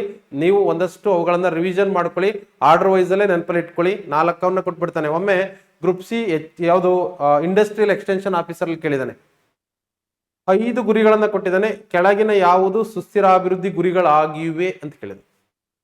ಅಂದ್ರೆ 17 ನೋಡ್ಕೊಂಡಿದ್ರೆ ಯಾವ್ದು ಆಗಿವೆ ಅಂತ ಬರೀಬಹುದು, ಇಲ್ಲ ಅಂತಂದ್ರೆ ಬರೀಲಕ್ ಸಾಧ್ಯ ಇಲ್ಲ. ಸೊ ಹಾಗಾದ್ರೆ ಆ 17 ಸುಸ್ಥಿರಾಭಿವೃದ್ಧಿ ಗುರಿಗಳು ಯಾವ್ಯಾವು ಅಂತೇಳಿ ನಾವು ನೋಡ್ತಾ ಬಂದಿದ್ದೆ. ಆದ್ರೆ ಎಸ್ ನೋಡಿ, ನೋ ಪಾವರ್ಟಿ ಅಥವಾ ಪಾವರ್ಟಿ ಎರಾಡಿಕೇಶನ್. ಸೊ ಬಡತನ ನಿರ್ಮೂಲನೆ ಅಂತೇಳಿ ನೋಡ್ತಾ, ಮೊದಲನೇದು ಬಡತನ ನಿರ್ಮೂಲನೆ. ನೆಕ್ಸ್ಟ್ ಝೀರೋ ಹಂಗರ್ ಅಂತೇಳಿ, ಝೀರೋ ಹಂಗರ್, ಶೂನ್ಯ ಬಡತನ. Good health and well being, ಉತ್ತಮ ಆರೋಗ್ಯ ಅಥವಾ ಉತ್ತಮ ಗುಣಮಟ್ಟದ ಆರೋಗ್ಯ. ನೆಕ್ಸ್ಟ್ ಕ್ವಾಲಿಟಿ ಎಜುಕೇಶನ್, ಗುಣಮಟ್ಟದ ಶಿಕ್ಷಣ. 4ನೇದು. 193 ರಾಷ್ಟ್ರಗಳು ಇವನ್ನೆಲ್ಲ ಸಾಧಿಸಬೇಕು. ಎಸ್. Next gender equality. ನಾನು ಈಗ ಹೇಳಿದೆ ಪ್ರಶ್ನೆ ನೋಡಿ, 5ನೇ ಗುರಿ ಯಾವುದು? ಜೆಂಡರ್ ಈಕ್ವಾಲಿಟಿ ಅಂತ ನೋಡ್ತಾ ಬರ್ತೀವಿ. Next clean water and sanitation, ಶುದ್ಧ ಕುಡಿಯುವ ನೀರು ಮತ್ತು ನೈರ್ಮಲ್ಯ, PSA 545. ಸೊ ಜೆಂಡರ್ ಈಕ್ವಾಲಿಟಿ ಇದು ಯಾವ್ದ್ರಲ್ಲಿ ಕೇಳಿರುವಂತದ್ದು ಅಂತಂದ್ರೆ, ಸೊ ಇತ್ತೀಚೆಗೆ ನಡೆದ group C HK group C ಒಳಗೆ ಕೇಳಿರುವಂತದ್ದು. Next affordable and clean energy, ಶುದ್ಧ ಇಂಧನ. Next decent work and economic growth. Next 8ನೇದು ಆಯ್ತು. ನೆಕ್ಸ್ಟ್ 9 ಇಂಡಸ್ಟ್ರಿ, ಕರ್ನಾಟಕ ಎಕಾನಮಿಗೆ ಸಂಬಂಧಪಟ್ಟಂತೆ KSL ಕೇಳಿದಾನೆ ಸೆಕೆಂಡ್ ಪೇಪರ್ ಅಲ್ಲಿ. ಇಂಡಸ್ಟ್ರಿ ಇದು ಎಷ್ಟನೇ ಗುರಿ ಆಗಿದೆ? Industrial development, industry, innovation and infrastructure ಇದು ಸುಸ್ಥಿರಾಭಿವೃದ್ಧಿಯ ಎಷ್ಟನೇ ಗುರಿ ಅಂತ ಕೇಳಿದಾನೆ? 9ನೇ ಗುರಿ. Reduce inequalities, reduce inequalities, inequalities ಅನ್ನ ಕಡಿಮೆ ಮಾಡುವಂಥದ್ದು, ಅಸಮಾನತೆಯನ್ನ ತೊಲಗಿಸುವುದು, ಅಸಮಾನತೆಯನ್ನ ತೊಲಗಿಸುವುದು. Next sustainable cities and economies, responsible 12th one, responsible consumption and production, responsible consumption and production. Climate action 13ನೇದು, climate action. 14 life below water, life below water ಅಂದ್ರೆ ಜಲಜೀವರಾಶಿಗಳ ರಕ್ಷಣೆ. ಲೈಫ್ ಆನ್ ಲ್ಯಾಂಡ್, ಭೂಮಿಯ ಮೇಲಿನ ಜೀವರಾಶಿಗಳ ರಕ್ಷಣೆ. Next peace, justice and strong institutions, ಉತ್ತಮ ಸದೃಢವಾದಂತಹ ಸಂಘ ಸಂಸ್ಥೆಗಳನ್ನು ಕಟ್ಟುವಂಥದ್ದು. Next partnership of the goals, ಈ ಎಲ್ಲಾ ಗುರಿಗಳನ್ನ ಸಾಧಿಸೋದಕ್ಕೆ ಪಾರ್ಟ್ನರ್ಶಿಪ್ ಅನ್ನ ನೀಡುವಂಥದ್ದು. ನಾವೆಲ್ಲರೂ ಭಾಗವಹಿಸಬೇಕು ಅಂತ ಅದರ ಅರ್ಥ. ಎಲ್ಲ ರಾಷ್ಟ್ರಗಳು, ಎಲ್ಲ ವ್ಯಕ್ತಿಗಳು, ವಿಶ್ವದ ಎಲ್ಲಾ ಜನಸಂಖ್ಯೆ, ಎಲ್ಲಾ ಸಂಸ್ಥೆಗಳು, ಎಲ್ಲಾ ವರ್ಗಗಳು ಇವುಗಳನ್ನು ಈಡೇರಿಸೋದಕ್ಕೆ, ಮೇಲಿನ 16 ಗುರಿಗಳನ್ನು ಈಡೇರಿಸೋದಕ್ಕೆ ಭಾಗವಹಿಸಬೇಕು. ಇದೆ 17ನೇ ಗುರಿ. ನೀವು ಕನ್ನಡದಲ್ಲಿ ನೋಡ್ತೀನಿ ಅನ್ನೋದಾದ್ರೆ ಒಂದ್ಸಾರಿ ರಿವಿಷನ್ ಮಾಡ್ಬಿಡ್ತೀನಿ ನೋಡಿ. ಬಡತನ ನಿರ್ಮೂಲನೆ, ಶೂನ್ಯ ಹಸಿವು ಸಾಧನೆ ಮತ್ತು ಹಸಿವು ಮುಕ್ತತೆ, ಶೂನ್ಯ ಹಸಿವು ಸಾಧನೆ ಮತ್ತು ಹಸಿವು ಮುಕ್ತತೆ, ಜೀರೋ ಹಂಗರ್. ಉತ್ತಮ ಆರೋಗ್ಯ ಮತ್ತು ಕಲ್ಯಾಣ, ಗುಣಮಟ್ಟದ ಶಿಕ್ಷಣ, ಗುಣಮಟ್ಟದ ಶಿಕ್ಷಣ, ಗುಣಮಟ್ಟದ ಶಿಕ್ಷಣ, ಲಿಂಗ ಸಮಾನತೆ ಮತ್ತು ಮಹಿಳಾ ಸಬಲೀಕರಣ, ಶುದ್ಧ ನೀರು ಮತ್ತು ನೈರ್ಮಲ್ಯ, ಶುದ್ಧ ನೀರು ಮತ್ತು ನೈರ್ಮಲ್ಯ ಆರ್ಡರ್ ಇರ್ಬೇಕು, ಇದೇ ಆರ್ಡರ್ ಇರ್ಬೇಕೆಲ್ಲ. ಸ್ವಚ್ಛ ಇಂಧನ, ಆರ್ಥಿಕ ಬೆಳವಣಿಗೆ ಮತ್ತು ಉತ್ತಮ ಗೌರವಯುತ ಕಾರ್ಯ ಸಾಧನೆ, ಆರ್ಥಿಕ ಬೆಳವಣಿಗೆ ಮತ್ತು ಉತ್ತಮ ಗೌರವಯುತ ಕಾರ್ಯ ಸಾಧನೆ ಅಂತ ನೋಡ್ತೀವಿ. ನೆಕ್ಸ್ಟ್ ಉದ್ಯಮ ಆವಿಷ್ಕಾರ, ನಾವೀನ್ಯತೆ ಮತ್ತು ಮೂಲಸೌಕರ್ಯ, ಉದ್ಯಮ ಆವಿಷ್ಕಾರ, ನಾವೀನ್ಯತೆ ಮತ್ತು ಮೂಲಸೌಕರ್ಯ. ನೆಕ್ಸ್ಟ್ ಅಸಮಾನತೆಯ ನಿವಾರಣೆ, ಅಸಮಾನತೆಯ ನಿವಾರಣೆ. ನೆಕ್ಸ್ಟ್ ಸುಸ್ಥಿರ ನಗರ ಮತ್ತು ಸಮುದಾಯ, ಸುಸ್ಥಿರ ನಗರ ಮತ್ತು ಸಮುದಾಯ. ನೆಕ್ಸ್ಟ್ ಉತ್ತಮ ಉತ್ಪಾದನೆ ಮತ್ತು ಜವಾಬ್ದಾರಿಯುತ ಅನುಭೋಗ, ಉತ್ತಮ ಉತ್ಪಾದನೆ ಮತ್ತು ಜವಾಬ್ದಾರಿಯುತ ಅನುಭೋಗವನ್ನು ಮಾಡುವಂಥದ್ದು. ನೆಕ್ಸ್ಟ್ ಹವಾಮಾನ ಕ್ರಿಯೆ, ಹವಾಮಾನ ಕ್ರಿಯೆ, ಹವಾಮಾನ ಕ್ರಿಯೆ ಅಂತ ನೋಡ್ತಾ ಬರ್ತೀವಿ. ನೆಕ್ಸ್ಟ್ ಜಲ ಸಂರಕ್ಷಣೆ ಮತ್ತು ಜಲಜೀವರಾಶಿ, ಜಲ ಸಂರಕ್ಷಣೆ ಮತ್ತು ಜಲಜೀವರಾಶಿಯ ಸಂರಕ್ಷಣೆ. ನೆಕ್ಸ್ಟ್ ಭೂಮಿ ಸಂರಕ್ಷಣೆ ಮತ್ತು ಭೂಮೇಲಿನ ಜೀವರಾಶಿಯ ಸಂರಕ್ಷಣೆ. ನೋಡಿ, ಭೂಮಿ ಸಂರಕ್ಷಣೆ, ಭೂಮೇಲಿನ ಜೀವರಾಶಿಯ ಸಂರಕ್ಷಣೆ ಎಲ್ಲಿಂದ ಮಾಡ್ಬೇಕು ನಾವು? ಜಲ ಸಂರಕ್ಷಣೆ ಮತ್ತು ಜಲಜೀವರಾಶಿ ಸಂರಕ್ಷಣೆ ಎಲ್ಲಿಂದ ಮಾಡ್ತೀರಿ? ಮೀನೆಲ್ಲ ಹಿಡಿದು ತಿಂದು, ಮೀನು ಏಡಿ ಏನ್ ಸಿಗ್ತಾವ ಎಲ್ಲ ತಿಂದಾಕೋದು. ಎಲ್ಲಿಂದ ರಕ್ಷಣೆಯನ್ನು ಮಾಡ್ಲಿಕ್ಕೆ ಸಾಧ್ಯ? ಭೂಮಿಯ ಮೇಲಿನ ಭೂಮಿ ಸಂರಕ್ಷಣೆ, ಭೂಮಿಯಲ್ಲಿನ ಜೀವರಾಶಿ ಸಂರಕ್ಷಣೆ. ಮತ್ತೆ ಎಲ್ಲಿ ಮಾನವನಿಗೆ ರಕ್ಷಣೆ ಆದ್ರೂ ಎಲ್ಲಿದೆ? ಸೊ ಎಲ್ಲೋ ಕೆಲವೊಂದು ಕಡೆಗಳಲ್ಲಿ ಇದೆ, ಆದ್ರೆ ಕೆಲವೊಂದು ರೀತಿಯಲ್ಲಿ ಕಾನೂನಾತ್ಮಕವಾಗಿದೆ. ಆದ್ರೆ ಹಲವಾರು ರೀತಿಯಾದಂತಹ ಜೀವನ ನಡೆಸಕ್ಕಾಗದೆ ಅವನಷ್ಟಕ್ಕೆ ಅವನೇ ಹೋಗ್ಬಿಡ್ಬೇಕು. ಉದ್ಯೋಗಾವಕಾಶಗಳ ಪ್ರಮಾಣ ಇಲ್ಲ, ನಿರುದ್ಯೋಗ ಬಹಳ ಜಾಸ್ತಿ ಆಗಿದೆ, ಜೀವನ ನಿರ್ವಹಣೆಯ ಹೊರೆ ಅನ್ನುವಂಥದ್ದು ಬಹಳ ಹೆಚ್ಚಾಗಿದೆ. ಎಷ್ಟೋ ಜನ ಆತ್ಮಹತ್ಯೆ ಮಾಡ್ಕೊಳ್ತಾ ಇದ್ದಾರೆ. ಇತ್ತೀಚೆಗೆ ಧಾರವಾಡದಲ್ಲಿ ನೋಟಿಫಿಕೇಶನ್ ಆಗಿಲ್ಲ ಅಂತೇಳಿ ಕೆಲವು ಯುವಕರು ಇದಕ್ಕೆ ಕೂತಿದ್ದಲ್ಲಿ ಹಾರ್ಟ್ ಅಟ್ಯಾಕ್ ಆಗಿ ಸಾಯ್ತಾ ಇದ್ದಾರೆ. ಇಂಥವೆಲ್ಲ ಬೆಳವಣಿಗೆಗಳನ್ನ ನಾವು ನೋಡ್ತಾ ಸರ್ಕಾರಗಳು ಕ್ರಮ ಕೈಗೊಳ್ಳು. ಬರೀ ಸಾರ್ವಜನಿಕರಷ್ಟೇ ಭಾಗವಹಿಸಿದ್ರೆ ಸಾಕಾಗಿಲ್ಲ, ಸರ್ಕಾರವು ಕೂಡ ಇದಕ್ಕೆ ಏನ್ ಮಾಡ್ಬೇಕು? ಭಾಗವಹಿಸ್ಬೇಕು. ಬರೀ ನಮಗೆ ಅಳವಡಿಸಿದ್ರೆ ಆಗಂಗಿಲ್ಲ, ಸರ್ಕಾರ ಇವುಗಳನ್ನ ಕಾರ್ಯರೂಪಕ್ಕೆ ತರಬೇಕು. ನೆಕ್ಸ್ಟ್ ಶಾಂತಿ, ನ್ಯಾಯ, ಸದೃಢ ಮತ್ತು ಪ್ರಬಲ ಸಂಸ್ಥೆಗಳು. ಶಾಂತಿ, ನ್ಯಾಯ, ಸದೃಢ. ಏನಾರು ಒಂದು ಗಲಾಟೆ ಇದ್ದಿದ್ದೆ, ಏನಾರು ಒಂದು ಕೋಮುವಾದ, ಇನ್ನೊಂದು ಮತ್ತೊಂದು ಏನಾದ್ರೂ ಒಂದು ಇದ್ದಿದ್ದೆ ಅಂತ ನೋಡ್ತಾ ಹೋಗ್ತೀವಿ. ಎಸ್, ಇನ್ನು ನೆಕ್ಸ್ಟ್ ಗುರಿ ಸಾಧನೆಗೆ ಸಹಭಾಗಿತ್ವ. ಈ ಎಲ್ಲಾ 16 ಗುರಿಗಳನ್ನ ಸಾಧನೆ ಮಾಡೋದಕ್ಕೆ ಭಾಗವಹಿಸುವುದೇ 17ನೇ ಗುರಿ ಅಂತೇಳಿ ನೋಡ್ತಾ ಬರ್ತೀವಿ ಅಂತೇಳಿ ನೋಡಿ. ಈ ರೀತಿಯಾಗಿ ಸುಸ್ಥಿರಾಭಿವೃದ್ಧಿ ಗುರಿಗಳನ್ನ ನಾವು ನೋಡ್ತಾ ಬರ್ತೀವಿ. ಇವುಗಳನ್ನ ನೆನಪಲ್ಲಿ ಇಡಬೇಕು ಸ್ನೇಹಿತರೆ. ನಿಮಗೆ 1ರಿಂದ 6ರವರೆಗೆ ಹಲವಾರು ಎಕ್ಸಾಮ್ಗಳಲ್ಲಿ ಕೇಳಿದಾನೆ, 1ರಿಂದ 6ರವರೆಗೆ. ಬಟ್ ಇವುಗಳನ್ನು ಕೂಡ ಕೇಳ್ತಾನೆ ಮುಂದಿನ ಎಕ್ಸಾಮ್ಸ್ ಅಲ್ಲಿ. ಯಾಕಂದ್ರೆ ಎಕ್ಸಾಮ್ನ ಟಫ್ ಆಗ್ಬೇಕಲ್ಲ, ಎಕ್ಸಾಮ್ಸ್ ಕ್ವಶನ್ಸ್ ಟಫ್ ಆಗ್ಬೇಕಲ್ಲ, ಅದಕ್ಕೋಸ್ಕರ ಕೇಳ್ತಾನೆ. ಹಾಗಾಗಿ ನೀವು ನೋಡ್ಕೊಳ್ಬೇಕಾಗ್ತದೆ ಇವುಗಳನ್ನ ಅಂತೇಳಿ ಸ್ನೇಹಿತರೆ. ಈ ಸುಸ್ಥಿರಾಭಿವೃದ್ಧಿ ಗುರಿಗಿಂತ ಮುಂಚೆ ವಿಶ್ವಸಂಸ್ಥೆ ಅಳವಡಿಸಿಕೊಂಡಿದ್ದ ಪರಿಕಲ್ಪನೆ ಯಾವುದು? ಸುಸ್ಥಿರಾಭಿವೃದ್ಧಿ ಗುರಿಗಳಿಗಿಂತ ಮುಂಚೆ ವಿಶ್ವಸಂಸ್ಥೆ ಅಳವಡಿಸಿಕೊಂಡಿದ್ದ ಪರಿಕಲ್ಪನೆ. Before adapting system development goals, the concept is millennium development goals. SDGs ಗಿಂತ ಮುಂಚೆ ನಾವು ಅಚೀವ್ ಮಾಡಿದಂತಹ ಗುರಿಗಳು ಯಾವ್ದಪ್ಪ ಅಂತಂದ್ರೆ ಮಿಲೆನಿಯಂ ಡೆವಲಪ್ಮೆಂಟ್ ಗೋಲ್ಸ್, ಸಹಸ್ರಮಾನದ ಅಭಿವೃದ್ಧಿಯ ಗುರಿಗಳು ಅಂತೇಳಿ ಸ್ನೇಹಿತರೆ. ಹಾಗಾದ್ರೆ ಸಹಸ್ರಮಾನದ ಅಭಿವೃದ್ಧಿಯ ಗುರಿಗಳು ಎಷ್ಟು, ಯಾವಾಗ ಅಳವಡಿಸ್ಕೊಂಡ್ವಿ ಅಂತೇಳಿ ನಾವು ನೋಡ್ತಾ ಬಂದ್ರೆ, ಸಹಸ್ರಮಾನದ ಅಭಿವೃದ್ಧಿಯ ಗುರಿಗಳು, ವಿಶ್ವಸಂಸ್ಥೆಯ ಸಹಸ್ರಮಾನದ ಅಭಿವೃದ್ಧಿ ಗುರಿಗಳು, millennium development goals MDGs. Millennium development goals 2015ರ KS ಪ್ರಶ್ನೆ ಪತ್ರಿಕೆಯಲ್ಲಿ ಕೇಳಿದಾನೆ ಮಿಲೆನಿಯಂ ಡೆವಲಪ್ಮೆಂಟ್ ಗೋಲ್ಸ್ಗೆ ಸಂಬಂಧಿಸಿದಂತೆ. ಎಸ್, ಮಿಲೇನಿಯಂ ಡೆವಲಪ್ಮೆಂಟ್ ಗೋಲ್ಸ್ ಅನ್ನ ಅಳವಡಿಸಿಕೊಂಡಿದ್ದು ವಿಶ್ವಸಂಸ್ಥೆ ಯಾವಾಗ ಅಂತಂದ್ರೆ 2000 ಸೆಪ್ಟೆಂಬರ್ 2000 ಸೆಪ್ಟೆಂಬರ್ನಲ್ಲಿ ಅಳವಡಿಸಿಕೊಳ್ಳಲಾಗಿದೆ. ಸ್ವಸ್ಥಾಶ್ರಮದ ಅಭಿವೃದ್ಧಿಯ ಗುರಿಗಳನ್ನ 2000 ಸೆಪ್ಟೆಂಬರ್ನಲ್ಲಿ ಅಳವಡಿಸಿಕೊಂಡಿದ್ದೇವೆ, ನೆನ್ಪಿಡಬೇಕು. ಇದು ಕೂಡ 15 ವರ್ಷ ಎಲ್ಲಿಂದ ಎಲ್ಲಿವರೆಗೆ? 2000ದಿಂದ 2015ರವರೆಗೆ 2015ರವರೆಗೆ ಈ ಸಹಸ್ರಮಾನದ ಅಭಿವೃದ್ಧಿ ಗುರಿಗಳನ್ನ ಹೊಂದಿದ್ದೆವು ಅಂತೇಳಿ ನೋಡ್ತಾ ಬರ್ತೀವಿ. ಹಾಗಾದ್ರೆ ಎಷ್ಟು ಸಹಸ್ರಮಾನದ ಅಭಿವೃದ್ಧಿಯ ಗುರಿಗಳಿದ್ವು ಅಂತಂದ್ರೆ 8 ಸಹಸ್ರಮಾನದ ಅಭಿವೃದ್ಧಿ ಗುರಿಗಳಿದ್ವು. ನೋಡಿ, ಸುಸ್ಥಿರ ಅಭಿವೃದ್ಧಿ ಗುರಿಗಳು 17, ಸಹಸ್ರಮಾನದ ಅಭಿವೃದ್ಧಿ ಗುರಿಗಳು 8, ನೆನ್ಪಿಟ್ರು. ಹಾಗಾದ್ರೆ ಆ 8 ಇವು ಕೂಡ ಆರ್ಡರ್ಲಿ ನೆನ್ಪಿಡ್ಬೇಕು.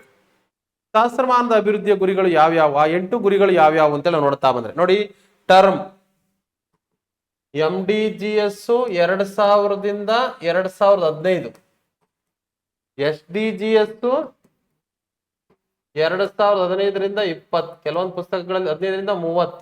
ಸೊ ಕೆಲವೊಂದು ಪುಸ್ತಕಗಳಲ್ಲಿ ಬೇರೆ ಬೇರೆ ಕೊಟ್ಟಿರ್ತಾನೆ, ಕನ್ಫ್ಯೂಷನ್ ಮಾಡ್ಕೋಬೇಡ್ರಿ. ನಾನು ಅಕ್ಯುರೇಟ್ ಆಗಿ ಕರೆಕ್ಟ್ ಆಗಿ ಹೇಳಿದೀನಿ, ವಿಶ್ವಸಂಸ್ಥೆ ವರದಿಯನ್ನೇ ನಾನು ಮಾತಾಡ್ತಾ ಇದ್ದೀನಿ. ಸೊ ನೆನಪಲ್ಲಿ ಇಟ್ಕೋರಿ. ಎಸ್ ಸ್ನೇಹಿತರೆ, ಹಾಗಾದ್ರೆ ಎಷ್ಟು ಸಹಸ್ರಮಾನದ ಅಭಿವೃದ್ಧಿ ಗುರಿಗಳಿವೆ? 8. ಯಾವ್ಯಾವು? ಇವುಗಳನ್ನೇ ಅಲ್ಲಿ ಕೊಟ್ಟಿದೀವಿ, ಏನ್ ಸಾಧನೆ ಮಾಡಕ್ಕಾಗಿಲ್ವಲ್ಲ ಕಂಪ್ಲೀಟ್, ಅವುಗಳನ್ನ ಅಲ್ಲಿ ಮತ್ತೆ ರಿಟೇಕ್ ಮಾಡಿರುವಂತದನ್ನ ನೋಡ್ತಾ ಬರ್ತೀವಿ ಅಂತೇಳಿ. ಎಸ್ ನೋಡಿ, ಬಡತನ ಮತ್ತು ಹಸಿವು ನಿರ್ಮೂಲನೆ. ಅಲ್ಲಿ ಒಂದೇದು ಬಡತನ ನಿರ್ಮೂಲನೆ, 2 0 ಹಂಗರ್. ಇಲ್ಲಿ ಒಂದರಲ್ಲೇ ಇದೆ 2 ಕೂಡ. ಅರ್ಥ ಆಗ್ತಿದೆಯಲ್ಲ? ಸೊ ಬಡತನ ಮತ್ತು ಹಸಿವು ನಿರ್ಮೂಲನೆ ಇಲ್ಲಿ ಗುರಿಯನ್ನು ಸಾಧಿಸ್ಬೇಕು ಅಂತ ಹಾಕೊಂಡಿದ್ರು. ಬಟ್ ಆದ್ರೆ ಅಷ್ಟೊಂದು ವ್ಯವಸ್ಥಿತವಾಗಿ ಸಾಧನೆ ಮಾಡ್ಲಕ್ ಆಗ್ಲಿಲ್ಲ, ಎಲ್ಲವನ್ನೂ ಕಂಪ್ಲೀಟ್ ಮಾಡ್ಲಕ್ ಆಗ್ಲಿಲ್ಲ. ಅದಕ್ಕೋಸ್ಕರವಾಗಿ ಮತ್ತೆ ಅದನ್ನ ಏನ್ ಮಾಡಿದ್ದಾರೆ? ರಿಟೇಕ್ ಮಾಡಿದ್ದಾರೆ ಅಂತೇಳಿ ನೋಡ್ತಾ ಹೋಗ್ತೀವಿ ಅಂತೇಳಿ. ಎಸ್, ಬಡತನ ಮತ್ತು ಹಸಿವು ನಿರ್ಮೂಲನೆ MDGs ನ ಮೊದಲ ಗುರಿ. 2ನೇ ಗುರಿ ಪ್ರಾಥಮಿಕ ಶಿಕ್ಷಣದ ಸಾರ್ವತ್ರೀಕರಣವನ್ನ ಸಾಧಿಸುವಂತದ್ದು. ಪ್ರಾಥಮಿಕ ಶಿಕ್ಷಣ ಎಲ್ಲರಿಗೂ ಕೂಡ ಒದಗಿಸುವಂತಹ ಒಂದು ಸಾರ್ವತ್ರೀಕರಣವನ್ನ ಸಾಧಿಸುವಂತದ್ದು. ಮದರ್ ಹೆಲ್ತ್, ತಾಯಿಯ ಆರೋಗ್ಯವನ್ನ ಕಾಪಾಡುವಂತದ್ದು, ಮಾತೃತ್ವ ಆರೋಗ್ಯವನ್ನ ಕಾಪಾಡುವಂತದ್ದು.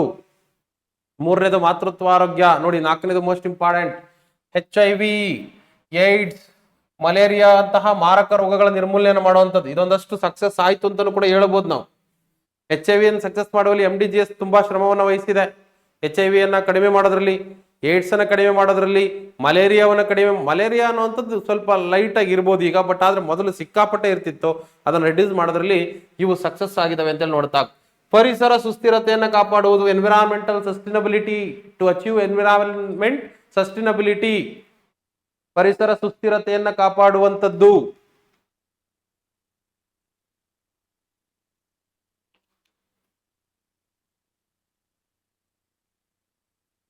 ಎಸ್ ಸ್ನೇಹಿತರೆ, ನೆಕ್ಸ್ಟ್ ಲಿಂಗ ಸಮಾನತೆ, ಜೆಂಡರ್ ಇಕ್ವಾಲಿಟಿ, ಮತ್ತೆ women empowerment, to promotion women empowerment and achieve gender equality ಅಂತ ನೋಡ್ತಾ ಹೋಗ್ತೀವಿ. ನೆಕ್ಸ್ಟ್ ಶಿಶು ಮರಣ ದರ ಕಡಿಮೆ ಮಾಡುವುದು, reduce child mortality rate, infant mortality rate. ಶಿಶು ಮರಣ ದರ ಅಂತಂದ್ರೆ ಏನು? Infant mortality rate.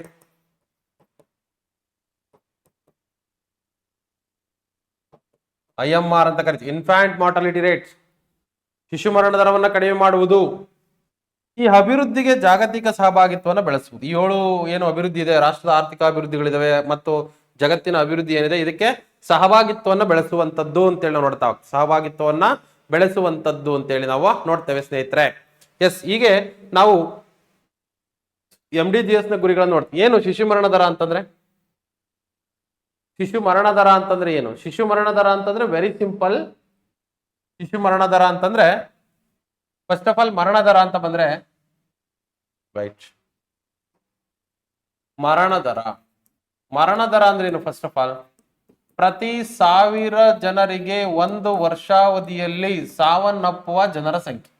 ಪ್ರತಿ 1000 ಜನರಿಗೆ 1 ವರ್ಷಾವಧಿಯಲ್ಲಿ ಸಾವನ್ನಪ್ಪುವ ಜನರ ಸಂಖ್ಯೆಯನ್ನ ಮರಣ ದರ ಅಂತ ಕರಿತೀವಿ. ನೆಕ್ಸ್ಟ್ ಶಿಶು ಮರಣ ದರ ನೋಡಿ, ಮಾರ್ಟಾಲಿಟಿ ರೇಟ್ ಅಥವಾ ಕ್ರೂಡ್ ಡೆತ್ ರೇಟ್ ಅಂತ ಕರಿತೀವಿ. ಸೊ ನೆಕ್ಸ್ಟ್ ಇಲ್ಲಿ IMR ಇನ್ಫ್ಯಾಂಟ್ ಮಾರ್ಟಾಲಿಟಿ ರೇಟ್ ಅಂತ ಕರಿತೀವಿ. ಇನ್ಫ್ಯಾಂಟ್ ಮಾರ್ಟಾಲಿಟಿ ರೇಟ್ ಅಂತಂದ್ರೆ ಏನು? ಬಿಲೋ 12 ಮಂತ್ಸ್ 12 ತಿಂಗಳ ಒಳಗಿನ, 1 ವರ್ಷ ಪೂರೈಸದ ಒಳಗಿನ ಮಕ್ಕಳ 1000 ಮಕ್ಕಳಲ್ಲಿ 1 ವರ್ಷಾವಧಿಯಲ್ಲಿ ಸಾವನ್ನಪ್ಪುವ ಮಕ್ಕಳ ಸಂಖ್ಯೆ. ನೋಡಿ, ಮೊದಲನೇ ಹುಟ್ಟುಹಬ್ಬವನ್ನ ಆಚರಿಸಿಕೊಳ್ಳುವುದಕ್ಕಿಂತ ಮುಂಚೆ ಸಾವನ್ನಪ್ಪುವ ಮಕ್ಕಳ ಸಂಖ್ಯೆ. ಇದು ಕೂಡ ಪ್ರತಿ 1000 ಮಕ್ಕಳಿಗೆ ಪ್ರತಿ ವರ್ಷಕ್ಕೆ ಪರಿಗಣಿಸಲಾಗುತ್ತದೆ. ನೆಕ್ಸ್ಟ್ ಶಿಶು ಮರಣ ದರ ಆಯ್ತಾ. ನೆಕ್ಸ್ಟ್ NMR ಅಂತೇಳಿ, ನವಜಾತ ಶಿಶು ಮರಣ ದರ.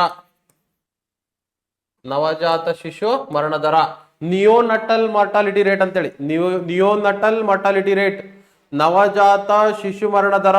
ನವಜಾತ ಶಿಶು ಮರಣ ದರ ಅಂದ್ರೆ ಏನು? ಹುಟ್ಟಿದ 28 ದಿನದ ಒಳಗೆ, ಬಿಲೋ 28 ಡೇಸ್, ಬಿಲೋ 28 ಡೇಸ್, 28 ದಿನದ ಒಳಗಿನ 1,000 ಮಕ್ಕಳಲ್ಲಿ 1 ವರ್ಷಾವಧಿಯಲ್ಲಿ ಸಾವನ್ನಪ್ಪುವ ಮಕ್ಕಳ ಸಂಖ್ಯೆ. ಹುಟ್ಟಿದ 28 ದಿನದ ಒಳಗಿನ ಮಕ್ಕಳ ಸಾವಿನ ಸಂಖ್ಯೆಯನ್ನ ನವಜಾತ ಶಿಶು ಮರಣ ದರ ಅಂತ ಕರಿತೀವಿ. ನೆಕ್ಸ್ಟ್ ಮಕ್ಕಳ ಮರಣ ದರ ಅಂತ ಇದೆ. ಸೊ ಚೈಲ್ಡ್ ಮಾರ್ಟಾಲಿಟಿ ರೇಟ್, ಮಗುವಿನ ಮರಣ ದರ ಅಥವಾ ಮಕ್ಕಳ ಮರಣ ದರ. ಮಕ್ಕಳ ಮರಣ ದರ ಏನು? ಮಗುವಿನ ಅಥವಾ ಮಕ್ಕಳ ಮರಣ ದರ ಅಂತಂದ್ರೆ, ಸೊ ಮಗುವಿನ ಅಥವಾ ಮಕ್ಕಳ ಮರಣ ದರ ಅಂತಂದ್ರೆ ಬಿಲೋ 5 ಇಯರ್ಸ್, ಬಿಲೋ 5 ಇಯರ್ಸ್, 5 ವರ್ಷದೊಳಗಿನ ಮಕ್ಕಳ 1,000 ಮಕ್ಕಳಿಗೆ 1 ವರ್ಷಾವಧಿಯಲ್ಲಿ ಸಾವನ್ನಪ್ಪುವ ಮಕ್ಕಳ ಸಂಖ್ಯೆ. ನೆನಪಿಡ್ಬೇಕು ಇವೆಲ್ಲ, ಯಾಕಂದ್ರೆ ಅಲ್ಲಿ ಕೇಳಿದಾಗ ಕನ್ಫ್ಯೂಷನ್ ಆಗ್ಬಾರ್ದು. ನೋಡಿ, ಮಕ್ಕಳ ಮರಣ ದರ, ಸಾಮಾನ್ಯ ಮರಣ ದರ ಅಂದ್ರೆ 1,000 ಜನರಿಗೆ 1 ವರ್ಷಾವಧಿಯಲ್ಲಿ ಸಾವನ್ನಪ್ಪುವ ಜನರ ಸಂಖ್ಯೆ. ಶಿಶು ಮರಣ ದರ ಅಂತಂದ್ರೆ 12 ತಿಂಗಳ ಒಳಗಿನ 1,000 ಮಕ್ಕಳಲ್ಲಿ ಸಾಯುವ ಮಕ್ಕಳ ಸಂಖ್ಯೆ. ನೆಕ್ಸ್ಟ್ ನವಜಾತ ಶಿಶು ಮರಣ ದರ 28 ದಿನದ ಒಳಗಿನ ಮಕ್ಕಳ ಸಾವಿನ ಸಂಖ್ಯೆ. ಮಕ್ಕಳ ಮರಣ ದರ ಅಥವಾ ಮಗುವಿನ ಮರಣ ದರ ಅಂತಂದ್ರೆ ಬಿಲೋ 5 ಇಯರ್ಸ್, 5 ವರ್ಷದ ಒಳಗಿನ ಮಕ್ಕಳ ಸಾವಿನ ಸಂಖ್ಯೆ ಅಂತ ನೋಡ್ತಾ ಬರ್ತೀವಿ.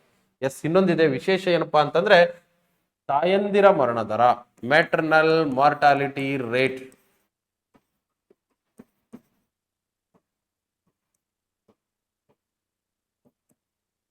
ತಾಯಂದಿರ ಮರಣ ದರ ಅಂತಂದ್ರೆ ಏನು? 1,00,000 ತಾಯಂದಿರಿಗೆ ಮಗುವಿಗೆ ಜನ್ಮ ನೀಡುವ ಸಂದರ್ಭದಲ್ಲಿ ಸಾವನ್ನಪ್ಪುವ ತಾಯಂದಿರ ಸಂಖ್ಯೆ. 1 ವರ್ಷಾವಧಿಯಲ್ಲಿ ಸಾವನ್ನಪ್ಪುವ ತಾಯಂದಿರ ಸಂಖ್ಯೆ. ಮಗುವಿಗೆ ಜನ್ಮ ನೀಡುವ ಸಂದರ್ಭದಲ್ಲಿ 1,00,000 ತಾಯಂದಿರಿಗೆ ಸಾವನ್ನಪ್ಪುವ ತಾಯಂದಿರ ಶೇಕಡಾವಾರು ಸಂಖ್ಯೆಯನ್ನ ನಾವೇನಂತ ಕರಿತಾ ಬರ್ತೀವಿ ಅಂತಂದ್ರೆ ತಾಯಂದಿರ ಮರಣ ದರ ಅಂತ ಕರಿತೀವಿ. ಇವೆಲ್ಲ ಮಾರ್ಟಾಲಿಟಿ ರೇಟ್ಸ್. ಇನ್ನೊಂದು ಬರ್ತದೆ ಸ್ನೇಹಿತರೆ, ಸೊ ಫೆಟಲ್ ಮಾರ್ಟಾಲಿಟಿ ರೇಟ್ ಅಥವಾ ಫೆಟಲ್ ಡೆತ್ ರೇಟ್ ಅಂತ ಕರಿತೀವಿ.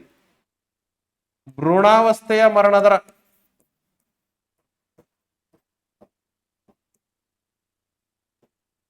ಫೆಟಲ್ ಡೆತ್ ರೇಟ್, ಗರ್ಭಾವಸ್ಥೆಯಲ್ಲಿರುವಂತಹ ಮಕ್ಕಳ 1,000 ಮಕ್ಕಳ 1 ವರ್ಷಾವಧಿಯಲ್ಲಿನ ಸಾಯುವ ಸಂಖ್ಯೆಯನ್ನ ನಾವೇನಂತ ಕರಿತೀವಿ? ಭ್ರೂಣಾವಸ್ಥೆಯ ಮರಣ ದರ ಅಂತೇಳಿ ಕರಿತೀವಿ ಸ್ನೇಹಿತರೆ.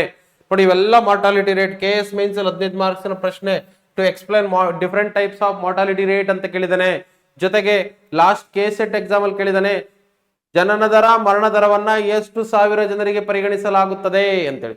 ಸೊ 1,000 ಜನರಿಗೆ. ಆದ್ರೆ ತಾಯಂದಿರ ಮರಣ ದರ ಮಾತ್ರ 1,00,000 ಜನರಿಗೆ. ನೋಡಿ, ಮರಣ ದರ ಕಾಮನ್ ಆಗಿ ಮರಣ ದರ ಅಂದ್ರೆ 1,000 ಜನ, ತಾಯಂದಿರ ಮರಣ ದರ ಅಂದ್ರೆ 1,00,000 ತಾಯಂದಿರಿಗೆ ಪರಿಗಣಿಸಲಾಗುತ್ತದೆ ಸ್ನೇಹಿತರೆ. ನೆಕ್ಸ್ಟ್, ಈಗ ನಾವು ಆರ್ಥಿಕತೆಯ ವಿಧಗಳ ಬಗ್ಗೆ ಮಾತಾಡಿದ್ವಿ. ಸಮಾಜವಾದಿ ಅರ್ಥವ್ಯವಸ್ಥೆ, ಬಂಡವಾಳಶಾಹಿ ಅರ್ಥವ್ಯವಸ್ಥೆ, ಮಿಶ್ರ ಅರ್ಥವ್ಯವಸ್ಥೆ. ಇವು 3 ಅರ್ಥವ್ಯವಸ್ಥೆಗಳು ಯಾವುದೇ ರಾಷ್ಟ್ರ ಅಳವಡಿಸ್ಕೋಬಹುದು. ಬಟ್ ಆದ್ರೆ ಆ ಅಳವಡಿಸಿಕೊಂಡ ನಂತರ ಅರ್ಥವ್ಯವಸ್ಥೆಯ ಲಕ್ಷಣಗಳಲ್ಲಿ ಏನೇನು ಬೇರೆ ಬೇರೆ ಬದಲಾವಣೆಗಳಾಗುತ್ತಲ್ಲ, ಆ ಸಂದರ್ಭದಲ್ಲಿ ಕಂಡು ಬರುವಂತ ಅರ್ಥವ್ಯವಸ್ಥೆಯ ಇತರೆ ಅರ್ಥವ್ಯವಸ್ಥೆಯ ಲಕ್ಷಣಗಳು ಅಂತೇಳಿ ಅದರ್ ಟೈಪ್ಸ್ ಆಫ್ ಎಕಾನಮೀಸ್ ಅಂತ ಕರಿತೀವಿ. ಆರ್ಥಿಕತೆ ಇತರೆ ವಿಧಗಳು.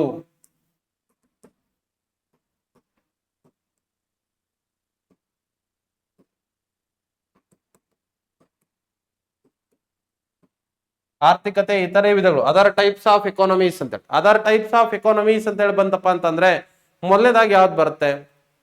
ಮುಕ್ತ ಅರ್ಥ ವ್ಯವಸ್ಥೆ. ಮೊನ್ನೆದೇನು? ಮುಕ್ತ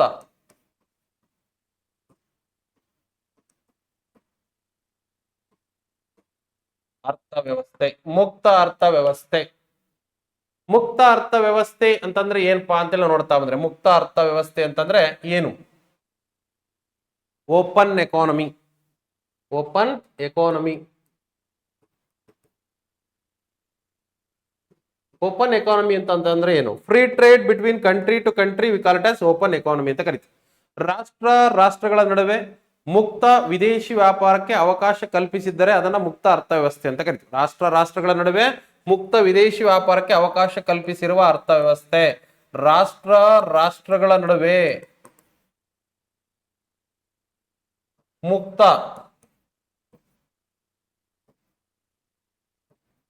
ವಿದೇಶಿ ವ್ಯಾಪಾರಕ್ಕೆ ಅವಕಾಶ ಕಲ್ಪಿಸಿರುವ ಅರ್ಥವ್ಯವಸ್ಥೆ.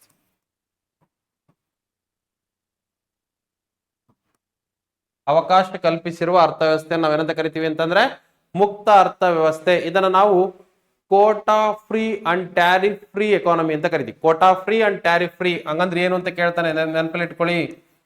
ಕೋಟಾ ಮತ್ತು ತೆರಿಗೆ ಮುಕ್ತ ಅರ್ಥವ್ಯವಸ್ಥೆ. ಕೋಟಾ ಮತ್ತು ತೆರಿಗೆ ಮುಕ್ತ ಅರ್ಥವ್ಯವಸ್ಥೆ ಅಂದ್ರೆ ಕೋಟಾ ಮತ್ತು ತೆರಿಗೆ ಇವೆರಡೂ ಇರಲ್ಲ, ಇದ್ರೂ ಕಡಿಮೆ ಪ್ರಮಾಣದಲ್ಲಿ ಇರ್ತವೆ. ಸೊ ಇವನ್ನೇನಾದ್ರೂ ಹೆಚ್ಚು ಮಾಡಿದ್ರೆ ವ್ಯಾಪಾರ ನಡೆಯಲ್ಲ. ಇವುಗಳನ್ನ ಕಡಿಮೆ ಮಾಡೋದ್ರಿಂದ, ಸೊ ಅಂದ್ರೆ ವಿದೇಶಿ ವ್ಯಾಪಾರದ ಮೇಲೆ ವಿಧಿಸುವಂತಹ ಒಂದು ನಿರ್ಬಂಧಗಳನ್ನ ಕೋಟಾ ಮತ್ತು ತೆರಿಗೆ ಅಂತ ಕರಿತಾ. ಇವುಗಳ ಪ್ರಮಾಣ ಏನಿದೆ ಸುಂಕಗಳು ಅಂತಾನು ಕೂಡ ಕರಿತೀವಿ. ಇದರಲ್ಲಿ ತೆರಿಗೆ ಬದಲು ಸುಂಕ ಅಂತ ಬೇಕಾದ್ರೂ ಬಳಸಬಹುದು. ಸೊ ಏನಿದೆ ಇವುಗಳ ಮುಕ್ತವಾಗಿರುವಂತಹ ಅರ್ಥವ್ಯವಸ್ಥೆ ನಾವೇನಂತ ಕರಿತೀವಿ ಅಂತಂದ್ರೆ ಮುಕ್ತ ಅರ್ಥವ್ಯವಸ್ಥೆ ಅಂತ ಕರಿತೀವಿ. ಮುಕ್ತ ಅರ್ಥವ್ಯವಸ್ಥೆ ಪರಿಕಲ್ಪನೆಯನ್ನು ನೀಡಿದವರು ಯಾರು? The open economic concept test given by Adam Smith. ಯಾರು ನೀಡಿದವರು? Adam Smith. ಯಾವ್ದು ಕೊಟ್ಟಿಲ್ಲ ಅನ್ನಂಗಿಲ್ಲ, ಎಲ್ಲ ಕೊಟ್ಟವನೆ ಆಡಮ್ ಸ್ಮಿತ್. ಎಸ್, ಭಾರತ ಯಾವ ವರ್ಷ ಮುಕ್ತ ಅರ್ಥವ್ಯವಸ್ಥೆಯನ್ನು ಅಳವಡಿಸಿಕೊಂಡಿತು?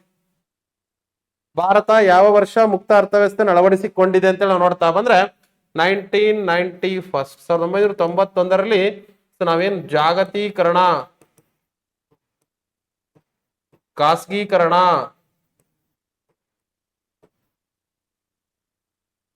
ಉದಾರೀಕರಣ ಇವನ್ನ ಅಳವಡಿಸ್ಕೊಳ್ತೀವಿ. ಆ ಸಂದರ್ಭದಲ್ಲಿ ನಾವು ಮುಕ್ತ ಅರ್ಥವ್ಯವಸ್ಥೆಯನ್ನು ಅಳವಡಿಸಿಕೊಂಡಿದ್ದೇವೆ. ಈಗ ನಾವು ವಿಶ್ವದ ಯಾವುದೇ ರಾಷ್ಟ್ರಗಳ ಜೊತೆ ಫ್ರೀ ಟ್ರೇಡ್ ಅನ್ನ ಮಾಡಬಹುದು. ಯಾವುದೇ ತೆರಿಗೆ ಪ್ರಮಾಣ ಕಡಿಮೆ ಇರುತ್ತೆ, ಮತ್ತು ಸುಂಕದ ಪ್ರಮಾಣ ಕಡಿಮೆ ಇರುತ್ತೆ, ಕೋಟಾದ ಪ್ರಮಾಣ ಕಡಿಮೆ ಇರುತ್ತೆ. ಸೊ ಭಾರತದಲ್ಲಿಯೂ ಕೂಡ ಬೇರೆ ಯಾವುದೇ ರಾಷ್ಟ್ರಗಳು ಬಂದು ಈಸಿಯಾಗಿ ಏನ್ ಮಾಡ್ಬೋದು, ಟ್ರೇಡಿಂಗ್ ಅನ್ನ ಮಾಡಬಹುದು, ವ್ಯಾಪಾರವನ್ನ ಮಾಡಬಹುದು, ಎಕಾನಮಿಯಲ್ಲಿ ಬಂದು ಭಾಗವಹಿಸಬಹುದು. ಅಷ್ಟು ಫ್ರೀ ಓಪನ್ ಎಕಾನಮಿ. ನಮ್ಮ ಎಕಾನಮಿಯನ್ನ ವಿಶ್ವದ ಆರ್ಥಿಕತೆಗೆ ತೆರೆದಿಡಲಾಗಿದೆ. ನಮ್ಮ ಆರ್ಥಿಕತೆಯನ್ನು ವಿಶ್ವದ ಆರ್ಥಿಕತೆಗೆ ತೆರೆದಿಡಲಾಗಿದೆ. ಅದೇ ಪ್ರಮುಖವಾಗಿ ನಾವು ಜಾಗತೀಕರಣ ಅಂತ ಹೇಳ್ತಾ ಹೋಗ್ತೇವೆ. ಅದನ್ನ ನಾವೇನಂತ ಕರಿತೀವಿ? ಜಾಗತೀಕರಣ ಅಂತ ಕರಿತೀವಿ. ಯಾವಾಗ ಅಳವಡಿಸ್ಕೊಂಡಿದೀವಿ? 91.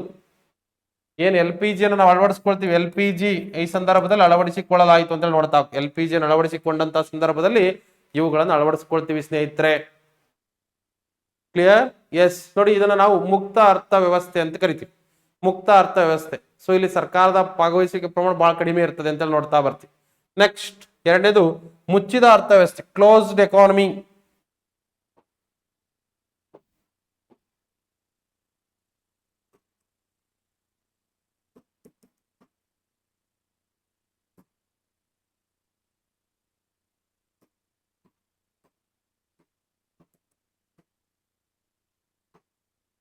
ಮುಚ್ಚಿದ ಆರ್ಥಿಕತೆ. Second one closed economy. So closed economy ಅಂತಂದ್ರೆ ಏನು?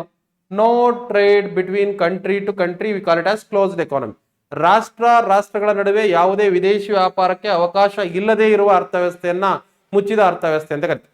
ರಾಷ್ಟ್ರಗಳ ನಡುವೆ ಯಾವುದೇ ವಿದೇಶಿ ವ್ಯಾಪಾರಕ್ಕೆ ಅವಕಾಶ ಇಲ್ಲದೆ ಇರುವ ಅರ್ಥವ್ಯವಸ್ಥೆ. ರಾಷ್ಟ್ರಗಳ ನಡುವೆ ವಿದೇಶಿ ವ್ಯಾಪಾರವನ್ನು ಮಾಡ್ಲಿಕ್ಕೆ ಅವಕಾಶ ಕೊಟ್ಟೇ ಇಲ್ಲ ಅಂತ ಅರ್ಥವ್ಯವಸ್ಥೆ ನಾವೇನಂತ ಕರಿತೀವಿ?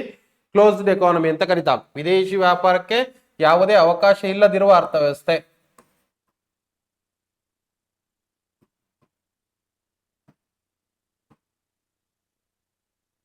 ಯಾವುದೇ ಅವಕಾಶವಿಲ್ಲದಿರುವ ಅರ್ಥವ್ಯವಸ್ಥೆ ಆಗಿದೆ. ವಿದೇಶಿ ವ್ಯಾಪಾರಕ್ಕೆ ಯಾವುದೇ ಅವಕಾಶ ನೀಡದಿರುವ ಅಥವಾ ನೀಡಿಲ್ಲದೆ ಇರುವ ಅರ್ಥವ್ಯವಸ್ಥೆ ಆಗಿದೆ ಅಂತ ನೋಡ್ತಾ ಹೋಗ್ತೀವಿ. ಇಲ್ಲಿ ಬೇರೆ ದೇಶದವ್ರು ಬಂದು ಭಾಗವಹಿಸಕ್ ಸಾಧ್ಯ ಇಲ್ಲ. ಫಾರ್ ಎಕ್ಸಾಂಪಲ್ ನೀವು ನೋಡ್ತೀರಿ, ಯಾವುದು ಉತ್ತರ ಕೊರಿಯಾದಲ್ಲಿ ಯಾರು ಹೋಗಿ ಭಾಗವಹಿಸಕ್ ಸಾಧ್ಯ ಇಲ್ಲ. ಅವ್ರ ಅವಕಾಶನೇ ಕೊಟ್ಟಿಲ್ಲ. ಕ್ಲೋಸ್ಡ್ ಎಕಾನಮಿ ನಾವು ಅಪ್ಲೈ ಮಾಡ್ಕೊಂಡ್ಬಿಟ್ಟಿದ್ದಾರೆ. ರಾಜನಿಗೆ ಮಾತ್ರ, ಅವನು ಮುಖ್ಯಸ್ಥನಿಗೆ ಮಾತ್ರ, ಅಧ್ಯಕ್ಷನಿಗೆ ಮಾತ್ರ ಓಪನ್ ಎಕಾನಮಿ, ಉಳಿದವ್ರಿಗೆಲ್ಲ ಏನು ಕ್ಲೋಸ್ಡ್ ಎಕಾನಮಿ ಅದು ಅಂತೆಲ್ಲ ನೋಡ್ತಾ ಹೋಗ್ತೀವಿ ಅಂತೇಳಿ. ಎಸ್, ನೋಡಿ ಇಲ್ಲಿ ನಾವು ನೋಡ್ತಾ ಬಂದ ಸಂದರ್ಭದಲ್ಲಿ ಕ್ಲೋಸ್ಡ್ ಎಕಾನಮಿಯಲ್ಲಿ ತೆರಿಗೆಯ ಪ್ರಮಾಣ, ವಿದೇಶಿ ವ್ಯಾಪಾರದ ತೆರಿಗೆಯ ಪ್ರಮಾಣ ಹೆಂಗ್ ಮುಚ್ಚಕ್ ಸಾಧ್ಯ ಅಂತಂದ್ರೆ ಈ ತರ ತೆರಿಗೆಯನ್ನ ಜಾಸ್ತಿ ಮಾಡ್ತಾರೆ, ಕೋಟಾವನ್ನ ಏನ್ ಮಾಡ್ತಾರೆ, ಜಾಸ್ತಿ ಮಾಡ್ತಾರೆ, ಕೋಟಾವನ್ನ ಏನ್ ಮಾಡ್ತಾರೆ, ಜಾಸ್ತಿ ಮಾಡ್ತಾರೆ, ಸುಂಕವನ್ನ ಏನ್ ಮಾಡ್ತಾರೆ, ಜಾಸ್ತಿ ಮಾಡ್ತಾರೆ. ನೋಡಿ ವಿದೇಶಿ ವ್ಯಾಪಾರದ ಮೇಲೆ ವಿಧಿಸಲಾಗುವಂತಹ ತೆರಿಗೆಗಳು, ಅವುಗಳ ಪ್ರಮಾಣವನ್ನು ಜಾಸ್ತಿ ಮಾಡ್ತಾನೆ, ಕೋಟಾ ಪ್ರಮಾಣವನ್ನು ಜಾಸ್ತಿ ಮಾಡ್ತಾನೆ, ಸುಂಕ ಪ್ರಮಾಣವನ್ನು ಜಾಸ್ತಿ ಮಾಡ್ತಾರೆ. ಈ ಸಂದರ್ಭದಲ್ಲಿ ವ್ಯಾಪಾರ ಮಾಡಲ್ಲ ಯಾರು, ಯಾಕೆಂತಂದ್ರೆ ಮಾಡಿದ್ರು ಕೂಡ ವೇಸ್ಟ್, ಯಾಕೆಂದ್ರೆ ಹೆಚ್ಚು ತೆರಿಗೆಯನ್ನು ಪಾವತಿಸ್ಬೇಕಲ್ಲ, ಅದು ಯಾರಿಗೂ ಬೆನಿಫಿಟ್ ಆಗಂಗಿಲ್ಲ, ಲಾಭನೂ ಸಿಗಂಗಿಲ್ಲ, ಅದರಿಂದ ಇನ್ನು ನಷ್ಟನೇ ಆಗತ್ತೆ. ಸೊ ಹಾಗಾಗಿ ಯಾರು ಕೂಡ ಇದನ್ನ ಓಪನ್ ಎಕಾನಮಿಯಲ್ಲಿ ವ್ಯಾಪಾರ ಮಾಡ್ಲಕ್, ಸರಿ ಕ್ಲೋಸ್ಡ್ ಎಕಾನಮಿಲಿ ವ್ಯಾಪಾರ ಮಾಡ್ಲಕ್ ಹೋಗಲ್ಲ. ಅದಕ್ಕೆ ಅದನ್ನ ಕ್ಲೋಸ್ಡ್ ಅಂತ ಕರಿತೀವಿ. ಅದಕ್ಕೆ ಅದನ್ನ ನಾವೆಂತ ಕರಿತೀವಿ, ಕ್ಲೋಸ್ಡ್ ಅಂತ ಕರಿತಾ ಬರ್ತದೆ, ಮುಚ್ಚಿದ ಅರ್ಥವ್ಯವಸ್ಥೆ ಅಂತೇಳಿ ಕರಿತೀವಿ. ನೋಡಿ, ಈ ಏನಿದಾವೆ ತೆರಿಗೆ, ಕೋಟಾ, ಸುಂಕ ಏನಿದೆ, ಇವುಗಳನ್ನ ಟ್ರೇಡ್ ಬ್ಯಾರಿಯರ್ ಅನ್ನಾಗಿ ಬಳಸಬಹುದು. ಟ್ರೇಡ್ ಬ್ಯಾರಿಯರ್ ಅಂತ ಕರಿತೀವಿ, ವ್ಯಾಪಾರ ನಿರ್ಬಂಧಕಗಳು.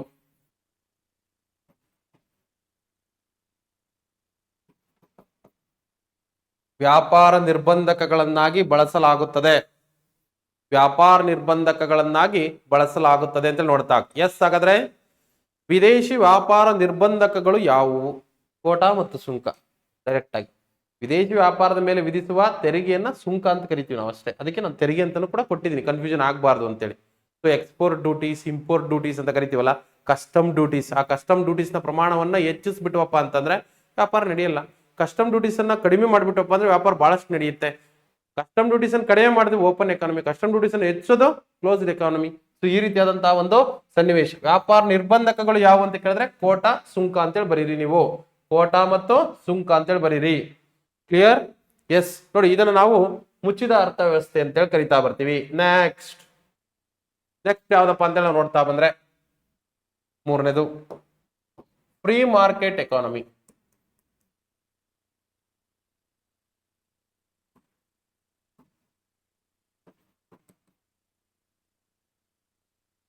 ಫ್ರೀ ಮಾರ್ಕೆಟ್ ಎಕಾನಮಿ, ಮುಕ್ತ ಮಾರುಕಟ್ಟೆ ಆಧಾರಿತ ಅರ್ಥವ್ಯವಸ್ಥೆ.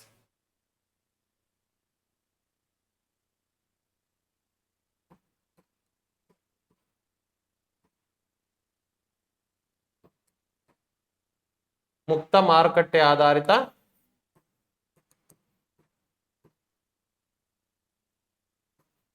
ಅರ್ಥವ್ಯವಸ್ಥೆ, ಮುಕ್ತ ಮಾರುಕಟ್ಟೆ ಆಧಾರಿತ ಆರ್ಥಿಕತೆ ಅಥವಾ ಅರ್ಥವ್ಯವಸ್ಥೆ ಅಂತ ನೋಡ್ತಾ. ಎಸ್, ಹಾಗಾದ್ರೆ ಮುಕ್ತ ಮಾರುಕಟ್ಟೆ ಆಧಾರಿತ ಅರ್ಥವ್ಯವಸ್ಥೆ ಅಂತಂದ್ರೆ ಏನು? ಫ್ರೀ ಮಾರ್ಕೆಟ್ ಎಕಾನಮಿ ಅಂತಂದ್ರೆ ಏನು? The government to relax the restrictions of production criterias ಅಂತ ನೋಡ್ತಾ. ಉತ್ಪಾದನಾ ವಲಯದ ಮೇಲೆ ಸರ್ಕಾರ ಹೊಂದಿರುವ ನಿರ್ಬಂಧಗಳನ್ನ ತೆಗೆದು ಹಾಕುವಂತಹ ಒಂದು ಪ್ರಕ್ರಿಯೆ, ಅಥವಾ so the government has to restricted of production criteria, very minimum restrictions ಅಂತ ನೋಡ್ತಾ ಆಗ್ತೀವಿ. ಸೊ ಉತ್ಪಾದನಾ ವಲಯದ ಮೇಲೆ ಅತ್ಯಂತ ಕಡಿಮೆ ನಿರ್ಬಂಧ ಹೊಂದಿರುವುದನ್ನ, ಉತ್ಪಾದನಾ ವಲಯದ ಮೇಲೆ ಸರ್ಕಾರ ಅತಿ ಕಡಿಮೆ ನಿರ್ಬಂಧ ಹೊಂದಿರುವುದು, ಅತಿ ಕಡಿಮೆ ನಿರ್ಬಂಧ ಹೊಂದಿರುವುದು. ನೋಡಿ, government restrictions is very minimum of the production criterias. ಉತ್ಪಾದನಾ ವಲಯದ ಮೇಲೆ ಏನು ನಿರ್ಬಂಧ ಇಲ್ಲ. ಸೊ ಅಂದ್ರೆ ಇದರ ಅರ್ಥ, ಸೊ ಏನು, ಮಾರ್ಕೆಟ್ ಫ್ರೀಡಮ್ ಜಾಸ್ತಿ ಇರುತ್ತೆ. ಮಾರ್ಕೆಟ್ ಫ್ರೀಡಮ್ ಏನಾಗಿರುತ್ತೆ? ಜಾಸ್ತಿ ಇರುತ್ತೆ. ಸೊ ಉತ್ಪಾದನೆ ಮಾಡುವಂತವರಿಗೆ ಫ್ರೀಡಮ್ ಏನಾಗಿರುತ್ತೆ? ಜಾಸ್ತಿ ಇರುತ್ತೆ. ಸೊ ಅಂದ್ರೆ ಉತ್ಪಾದನಾ ಸ್ವತಂತ್ರ ಜಾಸ್ತಿ ಇರುತ್ತೆ. ಅಂತ ಒಂದು ಅರ್ಥವ್ಯವಸ್ಥೆಯನ್ನು ನಾವೇನಂತ ಕರಿತೀವಿ ಅಂತಂದ್ರೆ ಫ್ರೀ ಮಾರ್ಕೆಟ್ ಎಕಾನಮಿ ಅಂತ ಕರಿತೀವಿ. ಫ್ರೀ ಮಾರ್ಕೆಟ್ ಎಕಾನಮಿ ಅಂತೇಳಿ ನಾವು ಕರಿತಾ ಬರ್ತೀವಿ. ಹಾಗಾದ್ರೆ ಈ ಫ್ರೀ ಮಾರ್ಕೆಟ್ ಎಕಾನಮಿ ಏನಿದೆ, ಈ ಫ್ರೀ ಮಾರ್ಕೆಟ್ ಎಕಾನಮಿಯಲ್ಲಿ ಯಾವ ರೀತಿಯ ನಿರ್ಬಂಧಗಳನ್ನೆಲ್ಲ ತೆಗೆದಾಕಿರ್ತಾರೆ, ಯಾವ ನಿರ್ಬಂಧಗಳನ್ನ ಹೊಂದಿರೋದಿಲ್ಲ, ಯಾವ ನಿರ್ಬಂಧಗಳನ್ನ ತೆಗೆದಾಕಿರ್ತಾರೆ ಅಂತ ನೋಡ್ತಾ ಬಂದ್ರೆ, ನೋಡಿ, ಕೈಗಾರಿಕೆಗಳ ಮೇಲೆ ಯಾವುದೇ ಕಾಯ್ದೆಯ ರಿಸ್ಟ್ರಿಕ್ಷನ್ಸ್ ಇರಲ್ಲ. ಲೈಕ್ ನಮ್ಮಲ್ಲಿ ಕೈಗಾರಿಕಾ ಕಾಯ್ದೆಗಳ ಮೇಲೆ ರಿಸ್ಟ್ರಿಕ್ಷನ್ಸ್ ಇದೆ ಬಹಳಷ್ಟು. MRTP ಅಂತ ಇತ್ತು ಮೊದಲು, ಫೆರಾ ಅಂತ ಇತ್ತು, ಫೆಮಾ ಅಂತ ಇತ್ತು. ಇವೆಲ್ಲ ರಿಸ್ಟ್ರಿಕ್ಷನ್ಸ್ ಅನ್ನ ಮಾಡ್ತಾ ಇದ್ವಿ. ಇಷ್ಟೇ ಉತ್ಪಾದನೆ ಮಾಡಬೇಕು, ಈ ರೀತಿಯಾದಂತಹ ಉತ್ಪಾದನೆನೇ ಇರಬೇಕು, ಕ್ವಾಲಿಟಿ ಹಿಂಗಿರ್ಬೇಕು, ಇದೆಲ್ಲ ರಿಸ್ಟ್ರಿಕ್ಷನ್ಸ್ ಗಳಿತ್ತು. ಆ ರಿಸ್ಟ್ರಿಕ್ಷನ್ಸ್ ಗಳನ್ನೆಲ್ಲವನ್ನು ಕೂಡ ಕಡಿಮೆ ಮಾಡಾಕ್ತಾರೆ. ಅಂತ ಒಂದು ಅರ್ಥವ್ಯವಸ್ಥೆ ನಾವೇನಂತ ಕರಿತೀವಿ, ಯಾವುದೇ ರಿಸ್ಟ್ರಿಕ್ಷನ್ಸ್ ಇಲ್ಲದೆ ಇರೋದು ಫ್ರೀ ಮಾರ್ಕೆಟ್ ಎಕಾನಮಿ. ಇಲ್ಲಿ ನೋಡಿ, ಯಾವ ಇರಲ್ಲ, ಈ ತರದ ಯಾವ ಕೂಡ ರಿಸ್ಟ್ರಿಕ್ಷನ್ಸ್ ಇರಲ್ಲ. ಎಷ್ಟಾರು ಹೂಡಿಕೆ ಮಾಡಬಹುದು, ಎಷ್ಟಾರು ಉತ್ಪಾದನೆ ಮಾಡಬಹುದು, ವಿಶಿಷ್ಟವಾಗಿ ಎಷ್ಟು ಬೇಕಾದ್ರೂ ಉತ್ಪಾದನೆ ಮಾಡಬಹುದು. ಒಂದೇ ಸರಕನ್ನ ಮಲ್ಟಿಪಲ್ ಟೈಪ್ ವಿನ್ಯಾಸಗಳನ್ನ ಬಳಸಿ ಉತ್ಪಾದನೆಯನ್ನ ಮಾಡಬಹುದು. ಇಲ್ಲಿ ಒಂದು ಅನುಕೂಲ ಏನಪ್ಪಾ ಅಂತಂದ್ರೆ, ಸೊ ಇಲ್ಲಿ ಕನ್ಸ್ಯೂಮರ್ ಚಾಯ್ಸ್ ಜಾಸ್ತಿ ಇರುತ್ತೆ, ಕನ್ಸ್ಯೂಮರ್ ಚಾಯ್ಸ್ ಜಾಸ್ತಿ ಇರುತ್ತೆ. ಕನ್ಸ್ಯೂಮರ್ ಚಾಯ್ಸ್ ಆರ್ ಮೋರ್ ಅಂತೇಳಿ ನೋಡ್ತಾ, ಅನುಭೋಗಿಯ ಆಯ್ಕೆಗೆ ಅವಕಾಶಗಳು ಹೆಚ್ಚು. ಅನುಭೋಗಿ ಆಯ್ಕೆಗೆ ಅವಕಾಶಗಳು ಬಹಳ ಹೆಚ್ಚಾಗಿರುತ್ತೆ, ಅನುಭೋಗಿ ಆಯ್ಕೆಗೆ ಅವಕಾಶಗಳು ಬಹಳ ಹೆಚ್ಚಾಗಿರುತ್ತೆ ಅಂತೇಳಿ ನಾವು ನೋಡ್ತಾ ಬರ್ತೀವಿ ಸ್ನೇಹಿತರೆ. ಈ ರೀತಿಯಾದಂತಹ ಒಂದು ಪ್ರಕ್ರಿಯೆಯನ್ನ ನಾವು ನೋಡ್ತೀವಿ. ಇದನ್ನು ನಾವು ಫ್ರೀ ಮಾರ್ಕೆಟ್ ಎಕಾನಮಿ ಅಂತ ಕರಿತಾ ಬರ್ತೀವಿ. ನಾವು ಯಾವುದನ್ನು ಬೇಕಾದ್ರೂ ಕೊಂಡ್ಕೋಬಹುದು, ಸರಕನ್ನ ವಿನ್ಯಾಸಗಳನ್ನ ಡಿಸೈನ್ ಅನ್ನು ಆಯ್ಕೆ ಮಾಡಬಹುದು. ಅನುಭೋಗಿಯ ಆಯ್ಕೆಗೆ ಅವಕಾಶ ಹೆಚ್ಚಿರುವ ಅರ್ಥವ್ಯವಸ್ಥೆ ಯಾವುದಂತ ಕೇಳ್ತಾನೆ, ಫ್ರೀ ಮಾರ್ಕೆಟ್ ಎಕಾನಮಿ ಬರೀರಿ. ಇದು ಯಾವುದನ್ನ ಹೋಲುತ್ತದೆ, this economy it will comparison to capitalistic economy. ಇದು ಒಂದು ಬಂಡವಾಳಶಾಹಿ ಅರ್ಥವ್ಯವಸ್ಥೆಯ ಸಮೀಪದ ಅರ್ಥವ್ಯವಸ್ಥೆ ಆಗಿದೆ. ಬಂಡವಾಳಶಾಹಿ ಅರ್ಥವ್ಯವಸ್ಥೆಯ ಸಮೀಪದ ಅರ್ಥವ್ಯವಸ್ಥೆ ಆಗಿದೆ. ಸಮೀಪ, ಬಹಳ ಹತ್ರ. ಬಂಡವಾಳಶಾಹಿ ಅರ್ಥವ್ಯವಸ್ಥೆ ಸಮೀಪದ ಅರ್ಥವ್ಯವಸ್ಥೆ ಆಗಿದೆ ಅಂತ ನೋಡ್ತೀವಿ. ಬಂಡವಾಳಶಾಹಿ ಅರ್ಥವ್ಯವಸ್ಥೆಯ ಸಮೀಪದ ಅರ್ಥವ್ಯವಸ್ಥೆ ಆಗಿರುತ್ತದೆ ಅಂತೇಳಿ ನಾವು ನೋಡ್ತಾ ಬರ್ತೀವಿ ಸ್ನೇಹಿತರೆ. ಎಸ್, ಇನ್ನು ನೆಕ್ಸ್ಟ್ 4ನೇದಾಗಿ ಕಮಾಂಡ್ ಎಕಾನಮಿ ಅಂತ, ನಿಯಂತ್ರಿತ ಅರ್ಥವ್ಯವಸ್ಥೆ.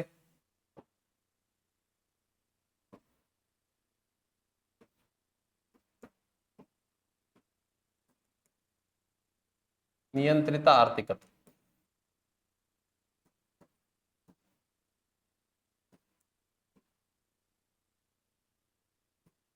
ಕಮಾಂಡ್ ಎಕಾನಮಿ ಅಂತ, ನಿಯಂತ್ರಿತ ಆರ್ಥಿಕತೆ. ಎಸ್, ನಿಯಂತ್ರಿತ ಆರ್ಥಿಕತೆ ಅಂತಂದ್ರೆ ಏನು, ನಿಯಂತ್ರಿತ ಅರ್ಥವ್ಯವಸ್ಥೆ ಅಂತಂದ್ರೆ ಏನು? ಸೊ ಈ ಒಂದು ಫ್ರೀ ಮಾರ್ಕೆಟ್ ಎಕಾನಮಿಗೆ ವಿರುದ್ಧವಾಗಿರುವಂತದ್ದು. So the government has introduced restrictions of the production criterias ಅಂತ ನೋಡ್ತಾ ಹೋಗ್ತೀವಿ. ಸರ್ಕಾರ ಉತ್ಪಾದನಾ ವಲಯದ ಮೇಲೆ ನಿರ್ಬಂಧ, ಅತಿ ಹೆಚ್ಚು ನಿರ್ಬಂಧ ಹೊಂದಿರುವ ಅರ್ಥವ್ಯವಸ್ಥೆ ಆಗಿದೆ. ಸರ್ಕಾರ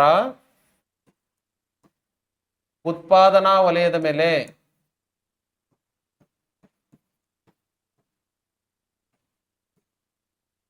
ಅತಿ ಹೆಚ್ಚು ನಿರ್ಬಂಧಗಳನ್ನ, ಅತಿ ಹೆಚ್ಚು ನಿರ್ಬಂಧಗಳನ್ನ ವಿಧಿಸಿರುವ ಅರ್ಥವ್ಯವಸ್ಥೆ, ವಿಧಿಸಿರುವ ಅರ್ಥವ್ಯವಸ್ಥೆ ಅಂದ್ರೆ ವಿಧಿಸುವುದು ಅಂತ ನೋಡ್ತಾ. ರಿಸ್ಟ್ರಿಕ್ಷನ್ಸ್ ಜಾಸ್ತಿ ಇರುತ್ತೆ ಉತ್ಪಾದನೆ ಮಾಡಬೇಕಾದ್ರೆ. ಸೊ ಲೈಕ್ ನೋಡಿ, ಯಾವ ತರ ರಿಸ್ಟ್ರಿಕ್ಷನ್ಸ್, ಹೂಡಿಕೆ ಪ್ರಮಾಣ ನಿರ್ಧಾರ ಮಾಡುವಂಥದ್ದು ಸರ್ಕಾರನೇ ಆಗಿರುತ್ತೆ, ಇಷ್ಟೇ ಹೂಡಿಕೆ ಮಾಡಬೇಕು ಅನ್ನುವಂಥದ್ದು. ಮತ್ತೆ ನೆಕ್ಸ್ಟ್, ಉತ್ಪಾದನೆಯ ಗುಣಮಟ್ಟವನ್ನ ಸರ್ಕಾರ ನಿರ್ಧರಿಸಿರುತ್ತೆ. ಮತ್ತೆ ಕೈಗಾರಿಕಾ ಮೀಸಲಾತಿ ಅನ್ನುವಂತಹ ಒಂದು ಪರಿಕಲ್ಪನೆ, ಮೀಸಲಾತಿ, ಇಂಥವ್ರು ಇಂಥ ಕೈಗಾರಿಕೆಗಳನ್ನು ಸ್ಥಾಪನೆ ಮಾಡಬೇಕು ಅನ್ನುವಂಥದ್ದು ಇರುತ್ತೆ, ರಿಸರ್ವೇಶನ್ ಇರುತ್ತೆ. ನೆಕ್ಸ್ಟ್, ಲೈಸೆನ್ಸ್ ವ್ಯವಸ್ಥೆಗಳನ್ನ ಇಂಟ್ರೊಡ್ಯೂಸ್ ಮಾಡುತ್ತೆ. ಲೈಸೆನ್ಸ್, ಸರ್ಕಾರನೇ ಲೈಸೆನ್ಸ್ ತಗೋಬೇಕು, ಕೈಗಾರಿಕೆಗಳ ಲೈಸೆನ್ಸ್ ಅನ್ನು ತೆಗೆದುಕೊಂಡೇ ಸ್ಥಾಪನೆ ಆಗ್ಬೇಕು, ಈ ತರ ಎಲ್ಲ ರಿಸ್ಟ್ರಿಕ್ಷನ್ಸ್ ಇರುತ್ತೆ. ಇಂತಹ ಅರ್ಥವ್ಯವಸ್ಥೆ ನಾವೇನಂತ ಕರಿತೀವಿ, ಕಮಾಂಡ್ ಎಕಾನಮಿ ಅಂತ ಕರಿತೀವಿ, ನಿಯಂತ್ರಿತ ಅರ್ಥವ್ಯವಸ್ಥೆ ಅಂತ ಕರಿತೀವಿ. It is on comparison to socialistic economy. ಇದು ಸಮಾಜವಾದಿ ಅರ್ಥವ್ಯವಸ್ಥೆ ಸಮೀಪದ ಅರ್ಥವ್ಯವಸ್ಥೆ ಆಗಿರುತ್ತೆ.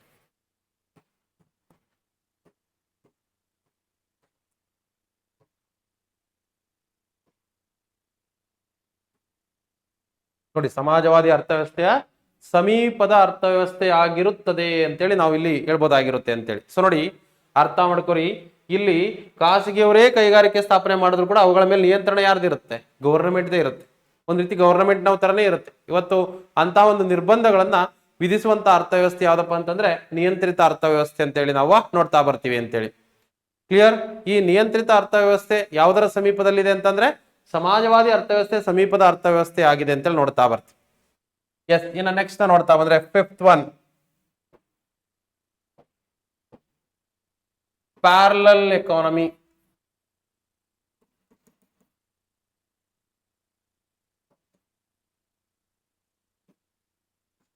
ಸಮಾಂತರ ಅರ್ಥವ್ಯವಸ್ಥೆ ಅಥವಾ ಸಮಾಂತರ ಆರ್ಥಿಕತೆ. ಸಮಾಂತರ ಆರ್ಥಿಕತೆ. ಎಸ್, ಸಮಾಂತರ ಆರ್ಥಿಕತೆ ಅಥವಾ ಸಮಾನಾಂತರ ಆರ್ಥಿಕತೆ ಅಂತಂದ್ರೆ ಏನು? ಸಮಾಂತರ ಆರ್ಥಿಕತೆ ಅಥವಾ ಸಮಾನಾಂತರ ಆರ್ಥಿಕತೆ ಅಂತಂದ್ರೆ ಏನಪ್ಪಾ ಅಂತೆಲ್ಲ ನೋಡ್ತಾ ಬಂದ್ರೆ, ಸೊ ಏಕಕಾಲದಲ್ಲಿ ಸಮಾನಾಂತರ ಆರ್ಥಿಕತೆ, ಪ್ಯಾರಲಲ್ ಎಕಾನಮಿ ಅಂತ ನಾವು ನೋಡ್ತಾ ಬಂದ್ರೆ, ಏಕಕಾಲದಲ್ಲಿ ಅಥವಾ in a certain time of economy to existing white and black money, both white and black money we call it as parallel economy. ಒಂದು ಅರ್ಥವ್ಯವಸ್ಥೆಯಲ್ಲಿ ಕಪ್ಪು ಹಣ ಮತ್ತು ಬಿಳಿ ಹಣ ಎರಡೂ ಅಸ್ತಿತ್ವದಲ್ಲಿದ್ದರೆ ಅದನ್ನ ನಾವೇನಂತ ಕರಿತಾ ಹೋಗ್ತೀವಿ ಅಂತಂದ್ರೆ ಯಾವುದು ಸಮಾನಾಂತರ ಅರ್ಥವ್ಯವಸ್ಥೆ ಅಂತ ಕರಿತೀವಿ. ಯಾವ್ಯಾವುದು? ಕಪ್ಪು ಹಣ ಮತ್ತು ಬಿಳಿ ಹಣ.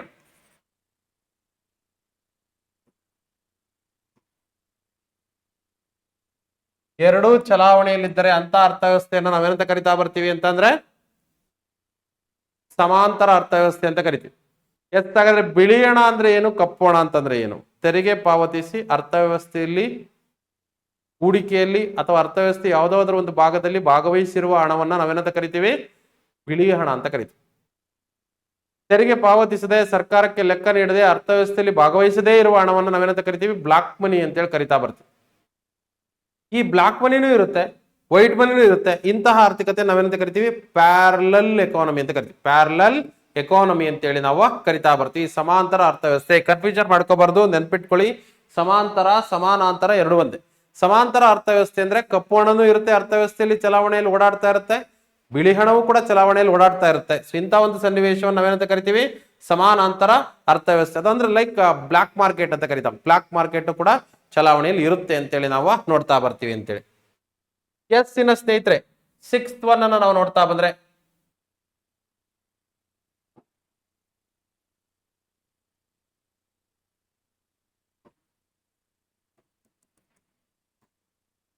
ಡ್ಯುಯಲ್ ಎಕಾನಮಿ, ದ್ವಂದ್ವ ಅರ್ಥವ್ಯವಸ್ಥೆ.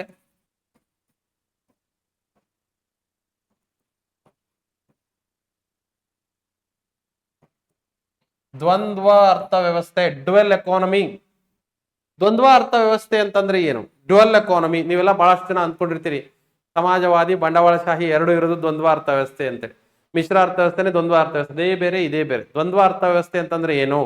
ಇನ್ the production criteria we are adapting both traditional production method and modern production method. We call it as dual economy. ನೋಡಿ, traditional production method and modern production method, ಆಧುನಿಕ ಉತ್ಪಾದನಾ ಪದ್ಧತಿ ಮತ್ತು ಸಾಂಪ್ರದಾಯಿಕ ಉತ್ಪಾದನಾ ಪದ್ಧತಿ ಎರಡನ್ನೂ ಕೂಡ ಅಸ್ತಿತ್ವದಲ್ಲಿರುವ ಅರ್ಥವ್ಯವಸ್ಥೆ ನಾವೇನಂತ ಕರಿತೀವಪ್ಪ ಅಂತಂದ್ರೆ ದ್ವಂದ್ವ ಅರ್ಥವ್ಯವಸ್ಥೆ ಅಂತ ಕರಿತೀವಿ. ಯಾವ್ಯಾವುದು? ಉತ್ಪಾದನಾ ವಲಯಗಳಲ್ಲಿ ಯಾವುದು? ಸಾಂಪ್ರದಾಯಿಕ ಉತ್ಪಾದನಾ ಪದ್ಧತಿ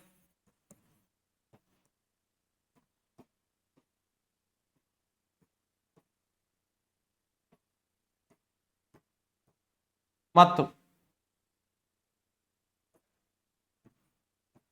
ಆಧುನಿಕ ಉತ್ಪಾದನಾ ಪದ್ಧತಿ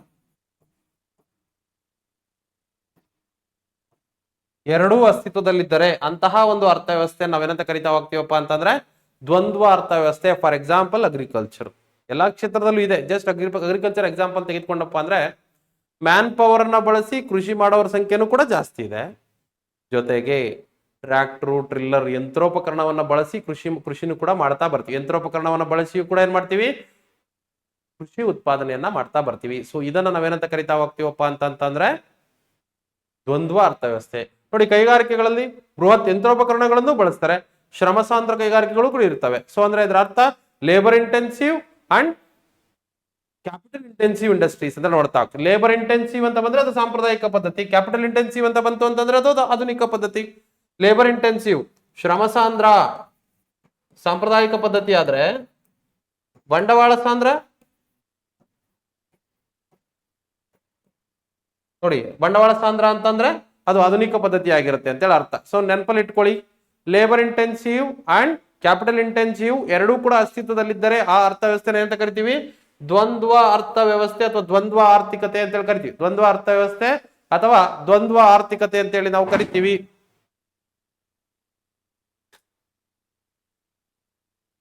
ಎಸ್ ಸ್ನೇಹಿತರೆ, ಇನ್ನು ನೆಕ್ಸ್ಟ್ ನಾವು ನೋಡ್ತಾ ಬಂದಿದ್ದೆ ಆದ್ರೆ ಮತ್ತೊಂದು ಯಾವ್ದಪ್ಪ ಅಂತೇಳಿ ನೋಡ್ತಾ ಬಂದ್ರೆ ಗಿಗ್ ಆರ್ಥಿಕತೆ ಅಂತೇಳಿ. ಗಿಗ್ ಆರ್ಥಿಕತೆ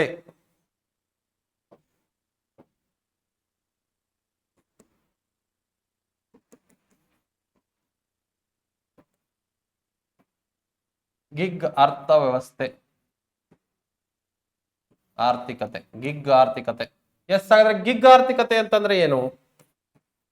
ಗಿಗ್ ಆರ್ಥಿಕತೆ ಅಂತಂದ್ರೆ ಏನಪ್ಪಾ ಅಂತ ನಾವು ನೋಡ್ತಾ ಬಂದ್ರೆ it is an contractual based economy. So ಇದೊಂದು ಗುತ್ತಿಗೆ ಆಧಾರಿತ ಕೆಲಸಗಾರರನ್ನ ಆ ವಲಯವನ್ನ ಹೊಂದಿರುವಂತಹ ಆರ್ಥಿಕತೆಯನ್ನು ನಾವೇನಂತ ಕರಿತೀವಿ? ಗಿಗ್ ಆರ್ಥಿಕತೆ ಅಂತೇಳಿ ಕರಿತಾ ಬರ್ತೀವಿ.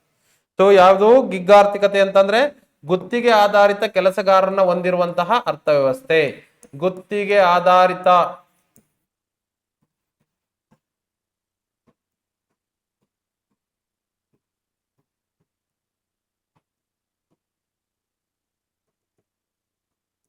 ಗುತ್ತಿಗೆ ಆಧಾರಿತ ಕೆಲಸಗಾರರನ್ನ ಹೊಂದಿರುವಂತಹ ಆರ್ಥಿಕತೆ. ಕಾಂಟ್ರಾಕ್ಚುಯಲ್ ಬೇಸ್ಡ್ ಎಕಾನಮಿ ಓನ್ಲಿ ಅಂತ ನೋಡ್ತಾ. ಎಸ್, ಹಾಗಾದ್ರೆ ಕಾಂಟ್ರಾಕ್ಚುಯಲ್ ಬೇಸ್ಡ್ ಎಕಾನಮಿ ಅಂತಂದ್ರೆ ಯಾರ್ಯಾರು ಬರ್ತಾರೆ ಇಲ್ಲಿ? ಗುತ್ತಿಗೆ ಆಧಾರಿತ ಕೆಲಸಗಾರ ಅಂದ್ರೆ ಯಾರು ಬರ್ತಾರೆ? Swiggy, Zomato, Ola, Uber, Zepto, next Amazon,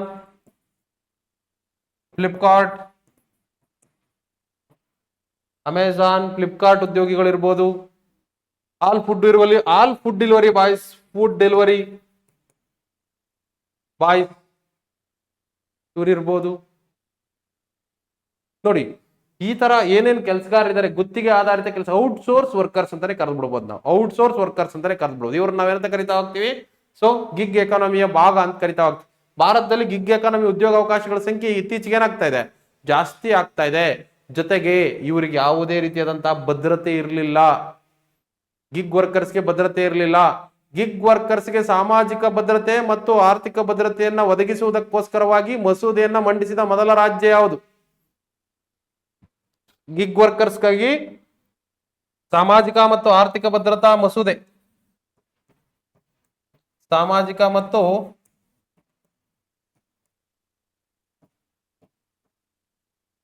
ಆರ್ಥಿಕ ಭದ್ರತಾ ಮಸೂದೆಯನ್ನ ಮೊದಲು ಮಂಡಿಸಿದ ರಾಜ್ಯ ಯಾವ್ದಪ್ಪ ಅಂತಂದ್ರೆ ರಾಜಸ್ಥಾನ. ಎರಡನೇ ರಾಜ್ಯ, ಸೆಕೆಂಡ್ ಸ್ಟೇಟ್. ಮೊದಲನೇ ರಾಜ್ಯ ಯಾವುದು? ರಾಜಸ್ಥಾನ. ಎರಡನೇ ರಾಜ್ಯ ಕರ್ನಾಟಕ. ನೆನಪಿಡ್ರಿ, ಕರ್ನಾಟಕ. ಗಿಗ್ ವರ್ಕರ್ಸ್ಗೆ ಸಾಮಾಜಿಕ ಆರ್ಥಿಕ ಭದ್ರತೆಯನ್ನು ಒದಗಿಸಬೇಕು ಇಂಥ ಕೆಲಸಗಾರರಿಗೆ ಅಂತ ಹೇಳ್ಬಿಟ್ಟು ಮಸೂದೆಯನ್ನ ಮಂಡಿಸಿದ ಎರಡನೇ ರಾಜ್ಯ ಕರ್ನಾಟಕ. ಆದರೆ ಈ ಗಿಗ್ ವರ್ಕರ್ಸ್ಗೆ ಸಾಮಾಜಿಕ ಭದ್ರತೆಗೋಸ್ಕರವಾಗಿ ವಿಮಾ ಸೌಲಭ್ಯವನ್ನ, ಈ ಕಾಯ್ದೆ ಅನುಮೋದನೆಯಾಗಿ ಈ ಮಸೂದೆ ಅನುಮೋದನೆಯಾಗಿ ವಿಮಾ ಸೌಲಭ್ಯವನ್ನ ಮೊದಲು ಆರಂಭಿಸಿದ ರಾಜ್ಯ ಯಾವುದು ಅಂತಂದ್ರೆ ಕರ್ನಾಟಕ. ಗಿಗ್ ವರ್ಕರ್ಸ್ಗೆ ಸಂಬಂಧಿಸಿದಂತೆ ವಿಮಾ ಸೌಲಭ್ಯವನ್ನ ಇಡೀ ಭಾರತದಲ್ಲೇ ಮೊದಲು ಜಾರಿಗೊಳಿಸಿದ ರಾಜ್ಯ ಯಾವುದು ಅಂದ್ರೆ ಕರ್ನಾಟಕ. 2024 ಜುಲೈಯಲ್ಲಿ ಆರಂಭವಾಗುತ್ತೆ ಈ ಒಂದು ಯೋಜನೆ. 2024 ಜುಲೈನಲ್ಲಿ ಗಿಗ್ ವರ್ಕರ್ಸ್ಗೆ ಈ ಒಂದು ಯೋಜನೆ ಏನಾಗುತ್ತೆ? ಸ್ಟಾರ್ಟ್ ಆಗುತ್ತೆ ಸ್ನೇಹಿತರೆ. ಅಂಡರ್ಸ್ಟ್ಯಾಂಡ್? ಅರ್ಥ ಆಗ್ತಿದ್ಯಾ? ಎಸ್. ನೋಡಿ, ನೀಟಾಗಿ ನೋಟ್ಸ್ ಮಾಡ್ಕೊಬೇಕು. ಇವೆಲ್ಲ ವರ್ಜಿನ್ ಪಾಯಿಂಟ್ಸ್, ಪ್ರಶ್ನೆ ಕೇಳುವಂತವುಗಳು. ಎಸ್, ಹಾಗಾದ್ರೆ ಗಿಗ್ ವರ್ಕರ್ಸ್ಗೆ ಯಾವ ರೀತಿಯ ವಿಮಾ ಸೌಲಭ್ಯ ನೀಡಲಾಗುತ್ತೆ? ಗಿಗ್ ವರ್ಕರ್ಸ್ ಅಂತ ನೋಂದಣಿಯನ್ನ ಮಾಡಿಕೊಂಡಂತವನು ಸೇವಾ ಸಿಂಧು ಪೋರ್ಟಲ್ ಅಲ್ಲಿ ಅವರ ಕೊಟ್ಟಿರುವಂತಹ ಗಿಗ್ ವರ್ಕರ್ಸ್ ಐಡಿ ಏನಿರುತ್ತೆ ಅದನ್ನ ಇಟ್ಟುಕೊಂಡು ಸೇವಾ ಸಿಂಧು ಪೋರ್ಟಲ್ ಅಲ್ಲಿ ನೋಂದಣಿ ಮಾಡಿದ್ರೆ ಸಾಕು. ಯಾವುದೇ ಪ್ರೀಮಿಯಂ ಅನ್ನು ತುಂಬುವಂತಿಲ್ಲ. ಇನ್ಶೂರೆನ್ಸ್ಗೆ ಬರ್ತಾನ ಅವನು. ರಾಜ್ಯ ಸರ್ಕಾರ ಇನ್ಶೂರೆನ್ಸ್ ಅನ್ನ ಕೊಡುತ್ತೆ. ಯಾವ ರೀತಿಯ ಇನ್ಶೂರೆನ್ಸ್ ಅನ್ನ ಕೊಡುತ್ತೆ? Accidental benefit 2 lakh, accidental death benefit 4 lakh. ನೆನ್ಪಿಟ್ಕೊಡ್ರಿ, ಆಕ್ಸಿಡೆಂಟಲ್ ಬೆನಿಫಿಟ್ 2 ಲಕ್ಷ, ಅಪಘಾತ ವಿಮೆ 2 ಲಕ್ಷ, ಜೀವ ವಿಮೆ 2 ಲಕ್ಷ, ಅಪಘಾತ ವಿಮೆ 2 ಲಕ್ಷ, ಜೀವ ವಿಮೆ 2 ಲಕ್ಷ. ಅಪಘಾತವಾಗಿ ಸಾವನ್ನಪ್ಪಿದರೆ 4 ಲಕ್ಷ ಕೊಡ್ತಾರೆ. ಅಪಘಾತವಾಗಿ ಸಾವನ್ನಪ್ಪಿದರೆ 4 ಲಕ್ಷವನ್ನು ಕೊಡುತ್ತೆ. ಯಾರು ಅವರು ಬೆನಿಫಿಷಿಯರ್ಸ್ ಇರ್ತಾರೆ ಅವರಿಗೆ. ಅಪಘಾತವಾಗಿ ಏನಾದ್ರೂ ಈ ಒಂದು ಅಂಗವೈಕಲ್ಯಕ್ಕೆ ಏನಾದ್ರೂ ಉಂಟಾದ್ರೆ 2 ಲಕ್ಷ ಕೊಡ್ತಾರೆ. 2 ಲಕ್ಷ ಕೊಡ್ತಾರೆ.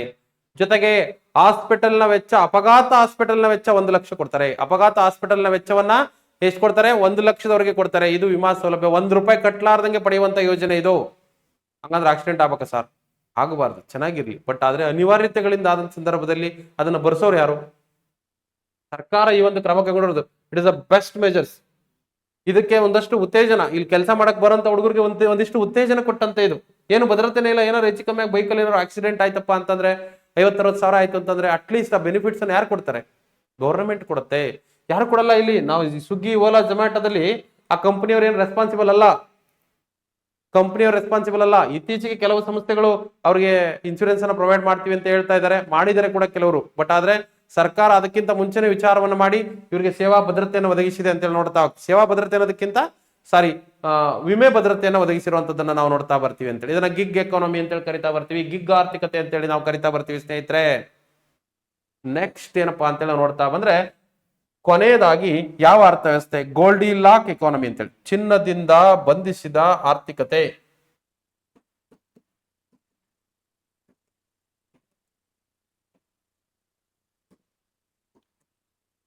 ಗೋಲ್ಡಿಲಾಕ್ ಎಕಾನಮಿ, ಚಿನ್ನದಿಂದ ಬಂಧಿಸಿದ ಆರ್ಥಿಕತೆ. ನೋಡಿ ಇವೆಲ್ಲ ವಿಶೇಷವಾದಂತ ಕಾನ್ಸೆಪ್ಟ್.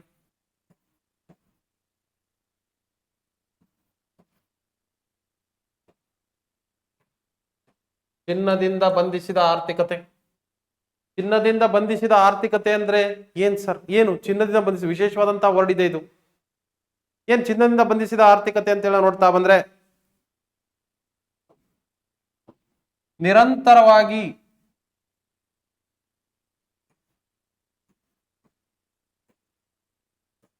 GDP ಬೆಳವಣಿಗೆ ಹೊಂದುತ್ತಿದ್ದು, ಯಾವುದೇ ಒಂದು ರಾಷ್ಟ್ರ ನಿರಂತರವಾಗಿ GDP ಬೆಳವಣಿಗೆಯನ್ನ ಹೊಂದುತ್ತಿದ್ದು, ಯಾವುದೇ ಆರ್ಥಿಕ ಹಿಂಜರಿತವಿಲ್ಲದ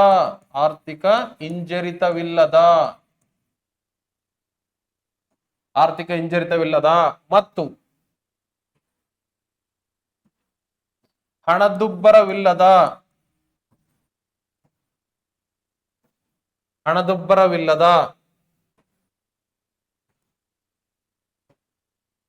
ಅರ್ಥವ್ಯವಸ್ಥೆಯನ್ನ ನಾವೇನಂತ ಕರಿತೀವಿ? ಗೋಲ್ಡಿಲಾಕ್ ಅಂತ ಕರಿತೀವಿ. ಗೋಲ್ಡಿಲಾಕ್ ನೋಡಿ.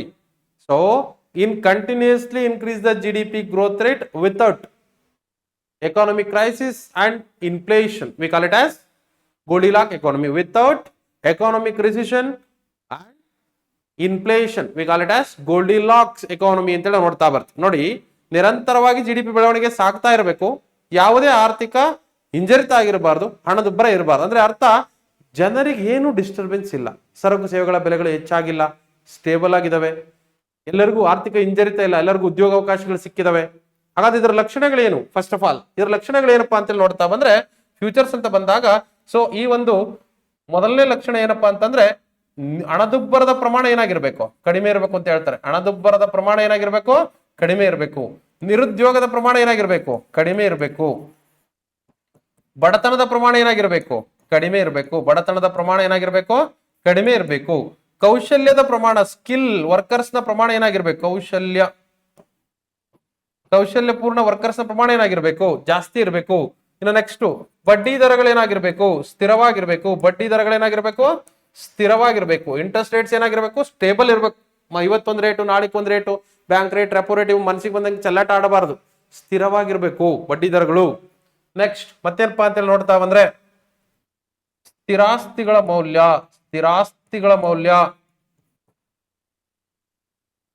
ಹೆಚ್ಚಳ ಆಗ್ತಾ ಇರ್ಬೇಕು. ಅಪ್ರಿಶಿಯೇಟ್ ಫಿಕ್ಸ್ಡ್ ಅಸೆಟ್ಸ್ ವ್ಯಾಲ್ಯೂ ಅಂತ ನೋಡ್ತಾ ಹೋಗ್ತೀವಿ. ಸ್ಥಿರಾಸ್ತಿಗಳ ಮೌಲ್ಯ ಏನಾಗ್ತಾ ಇರಬೇಕು? ಹೆಚ್ಚಳ ಆಗ್ತಾ ಇರಬೇಕು. ಇಂತಹ ಒಂದು ಅರ್ಥವ್ಯವಸ್ಥೆಯನ್ನ ನಾವೇನಂತ ಕರಿತೀವಪ್ಪ ಅಂದ್ರೆ, ಚಿನ್ನದಿಂದ ಬಂಧಿಸಿದ ಅರ್ಥವ್ಯವಸ್ಥೆ ಅಂತ ಕರಿತೀವಿ ಸ್ನೇಹಿತರೆ. ಚಿನ್ನದಿಂದ ಬಂಧಿಸಿದ ಅರ್ಥವ್ಯವಸ್ಥೆ. ನಮ್ಮ ಎಕಾನಮಿ ಎಂದಾದ್ರೂ ಹಿಂಗಾಗುತ್ತೆ ಸರ್ ಅಂತಂದ್ರೆ ಸತ್ರು ಆಗಲ್ಲ, ಕಷ್ಟ ಇದೆ. ಯಾಕೆ ಅಂತಂದ್ರೆ ಈ ಎಲ್ಲಾ ಲಕ್ಷಣಗಳು ಒಂದೇ ಎಕಾನಮಿಯಲ್ಲಿ ಕಂಡು ಬರ್ಬೇಕು, ಅವಾಗ ಅದನ್ನ ಗೋಲ್ಡಿಲಾಕ್ ಎಕಾನಮಿ ಅಂತ ಕರಿತೀವಿ. ಫಾರ್ ಎಕ್ಸಾಂಪಲ್, ಈಗ ಕೆಲವು ರಾಷ್ಟ್ರಗಳಲ್ಲಿ ಇದೆಲ್ಲ ಕ್ರಿಯೇಟ್ ಆಗಿದೆ. ಸಿಂಗಾಪುರ್ ಇರ್ಬೋದು, ಬೆಲಾರಸ್ ಇರ್ಬೋದು, ನಾರ್ವೆ ಇರ್ಬೋದು. ಅಭಿವೃದ್ಧಿ ಹೊಂದಿದ ರಾಷ್ಟ್ರಗಳಲ್ಲಿ ಈ ಎಲ್ಲ ಲಕ್ಷಣಗಳಿದೆ. ನಮ್ದು ಅಭಿವೃದ್ಧಿ ಹೊಂದಿದ ನಂತರನಾದ್ರೂ ನೋಡೋಣ ಈ ಲಕ್ಷಣಗಳೇನಾದ್ರೂ ಬರ್ತದ ಅನ್ನೋಂಥದ್ದನ್ನು ನಾವು ನೋಡ್ತಾ ಬರೋಣಂತೆ ಅಂತೇಳಿ ನೋಡ್ತಾ ಹೋಗ್ತೀವಿ ಸ್ನೇಹಿತರೆ. ಎಸ್, ಹೀಗೆ ನಾವು ಗೋಲ್ಡಿಲಾಕ್ ಎಕಾನಮಿ ಅನ್ನುವಂತಹ ಒಂದು ಪರಿಕಲ್ಪನೆಯನ್ನ ನಾವು ನೋಡ್ತಾ ಬರ್ತೀವಿ ಸ್ನೇಹಿತರೆ. ನೋಡಿ ಸ್ನೇಹಿತರೆ, ಇದಿಷ್ಟು ಕೂಡ ವಿಸ್ತಾರವಾಗಿ ಯೂನಿಟ್ 1 ಅನ್ನ ನಾನು ನಿಮ್ ಜೊತೆ ಡಿಸ್ಕಷನ್ ಅನ್ನ ಮಾಡಿದ್ದೀನಿ. ಸೊ ಇದರಲ್ಲಿ ಸುಸ್ಥಿರ ಅಭಿವೃದ್ಧಿ ಗುರಿಗಳು ಮೋಸ್ಟ್ ಇಂಪಾರ್ಟೆಂಟ್. ನಾನು ಈ ಕ್ಲಾಸಲ್ಲಿ ಡಿಸ್ಕಷನ್ ಮಾಡಿರುವಂತದ್ದು ಸುಸ್ಥಿರ ಅಭಿವೃದ್ಧಿ ಗುರಿಗಳಿರ್ಬೋದು. ಆರ್ಥಿಕ ಅಭಿವೃದ್ಧಿ ಅಂದ್ರೆ ಏನು, ಆರ್ಥಿಕ ಬೆಳವಣಿಗೆ ಅಂತಂದ್ರೆ ಏನು ಅನ್ನೋದನ್ನ ಡಿಸ್ಕಷನ್ ಮಾಡಿದ್ದೀನಿ.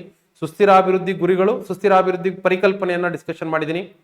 ಮತ್ತೆ next MDGs, millennium development goals ಏನಿದೆ, ಇವುಗಳ ಬಗ್ಗೆ ನಾನು ಚರ್ಚೆ ಮಾಡಿದ್ದೀನಿ.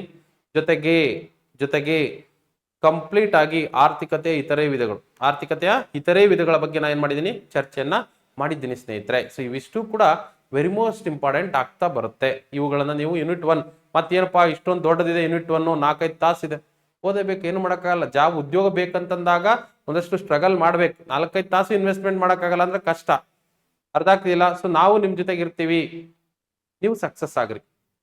ಎಷ್ಟು ಕ್ಲಾಸ್ ಕೇಳಿದ್ರು ನಾವು ಮಾಡ್ಕೊಡ್ತೀವಿ. Understand? Yes, clear friends? Yes, ನೋಡಿ ಒಂದ್ ಕಡೆ ಹೇಳ್ತಾ ಹೋಗ್ತಾರೆ, ಶಿಕ್ಷಣ ಎನ್ನುವುದು, ಅಂಬೇಡ್ಕರ್ ಹೇಳ್ತಾರೆ, ಶಿಕ್ಷಣ ಎಂಬುದು ಹುಲಿಯ ಹಾಲಿದ್ದಂತೆ, ಅದನ್ನು ಕುಡಿದವನು ಗರ್ಜಿಸಲೇಬೇಕು. ಈ ಮಾತು 100ಕ್ಕೆ 1000 ಪಾಲು ಸತ್ಯ. 100ಕ್ಕೆ 1000 ಪಾಲು ಸತ್ಯ. ಯಾರೆಲ್ಲ ಶಿಕ್ಷಣವನ್ನ ಪಡೆದಿದ್ದಾರೆ, ಯಾರೆಲ್ಲ ಶಿಕ್ಷಣವನ್ನು ಹೊಂದಿದ್ದಾರೆ, ಯಾರೆಲ್ಲ ನಾಲೆಡ್ಜ್ ಅನ್ನ ಪಡೆದಿದ್ದಾರೆ, ಇವತ್ತು ಅತ್ಯುತ್ತಮವಾದ ಜೀವನವನ್ನು ನಡೆಸೋದಕ್ಕೆ ಅವ್ರಿಗೆ ಅವಕಾಶ ಇದೆ. ಶಿಕ್ಷಣದಲ್ಲಿ ಒಂದು ಶಕ್ತಿ ಇದೆ, ಶಿಕ್ಷಣದಲ್ಲಿ ಒಂದು ಏನು ದೈವತ್ವ ಇದೆ. ಸೊ ಶಿಕ್ಷಣವೇ ದೇವರು ಅಂತಾನೆ ನಾವು ಭಾವಿಸ್ಬೇಕಾಗ್ತದೆ, ಶಿಕ್ಷಣವೇ ಶಕ್ತಿ ಅಂತ ನಾವು ಭಾವಿಸ್ಬೇಕಾಗ್ತದೆ. ನಮ್ಮೆಲ್ಲರ ಪವರ್ ಏನು ಅಂತಂದ್ರೆ, ನಮ್ಮ ಪವರ್ ಏನು ಅಂತಂದ್ರೆ education, knowledge is a power. So ಹಾಗಾಗಿ ನೀವು ಒಂದಷ್ಟು ಹೆಚ್ಚು ಓದೋದನ್ನ ಮಾಡ್ರಿ. ನೋಡ್ರಿ, ನಾವೊಂದು ಹೇಳ್ತೀನಿ ಏನಪ್ಪಾ ಅಂತಂದ್ರೆ, ಮಿನಿಮಮ್ 4 to 5 times ರಿವಿಷನ್ ಮಾಡ್ಬೇಕಪ್ಪ. ಒಂದ್ಸರಿ ರಿವಿಷನ್ ಮಾಡಿದ್ರೆ ಏನು ನೆನಪಿರಲ್ಲ. ಒಂದ್ಸರಿ ಓದ್ಕೊಂಬಿಟ್ಟು ನಾನು ಕಾಂಪಿಟೇಟಿವ್ ಎಕ್ಸಾಮ್ ಸಕ್ಸಸ್ ಮಾಡ್ತೀನಿ ಅಂದ್ರೆ ಸುಳ್ಳು. ಡೆಡಿಕೇಟೆಡ್ ಆಗಬೇಕು. 4 ರಿಂದ 5 ಬಾರಿ ಏನ್ ಮಾಡ್ಬೇಕು, ಎಲ್ಲಾ ಸ್ಪೀಡ್ಸ್ಗಳನ್ನು ಕೂಡ ರಿವಿಷನ್ ಮಾಡಬೇಕು. ಮತ್ತೆ ಹಳೆ ಪ್ರಶ್ನೆ ಪತ್ರಿಕೆಯನ್ನು ತಗೋಬೇಕು, ಏನ್ ಪ್ರಶ್ನೆ ಕೇಳಿದ್ರೆ ನೋಡ್ಬೇಕು, ಮರ್ತೋಗಿದ್ರೆ ಮತ್ತಿರ್ಗ ಏನ್ ಮಾಡ್ಬೇಕು, ರಿವಿಷನ್ ಮಾಡಬೇಕು. ಯಾವ್ದಾದ್ರು ಕ್ವಶನ್ ನೀನ್ ಕಲ್ತಿರೋದ್ರಲ್ಲಿ ಇಲ್ಲ ಅಂದ್ರೆ ಮತ್ತೆ ಅದನ್ನ ಅಪ್ಡೇಟ್ ಮಾಡಬೇಕು. ಎಲ್ಲ ಮಾಡಿದಾಗ ಜಾಬ್ ಅನ್ನ ತಗೊಳಕ್ಕೆ ಆಗ್ತದೆ. ಸ್ನೇಹಿತರೆ, ಇವತ್ತಿನ ಸನ್ನಿವೇಶಗಳಲ್ಲಿ ಏನಿದೆ, ಸೊ ಈ ಒಂದು ಸನ್ನಿವೇಶದಲ್ಲಿ ಗವರ್ನಮೆಂಟ್ ಜಾಬ್ ತೆಗೆದುಕೊಳ್ಳುವಂಥದ್ದು ಕಷ್ಟದ ಸಂಗತಿ ಅಂತ ಹೇಳ್ತಾರೆ. ಯಾರಿಗೆ? ಓದ್ಲಾರ್ದವ್ರಿಗೆ. ಓದಿದವ್ರಿಗೆ ಈಸಿ. 8 10 ಜಾಬ್ ಆಗ್ತದ್ರಿ ಒಬ್ಬೊಬ್ರಿಗೆ. ನೀವು ಯಾಕಾಗಲ್ಲ? ಓದಿರೋಂಥವ್ರಿಗೆ ಆಗತ್ತೆ. Clear friends? ಓಕೆ, ಸೊ ಇಲ್ಲಿಗೆ 1ನೇ ಯೂನಿಟ್ ಮುಕ್ತಾಯ ಆಗಿದೆ. ಸೊ ಎಲ್ಲರಿಗೂ ಧನ್ಯವಾದಗಳು. ಒಳ್ಳೆಯದಾಗಲಿ.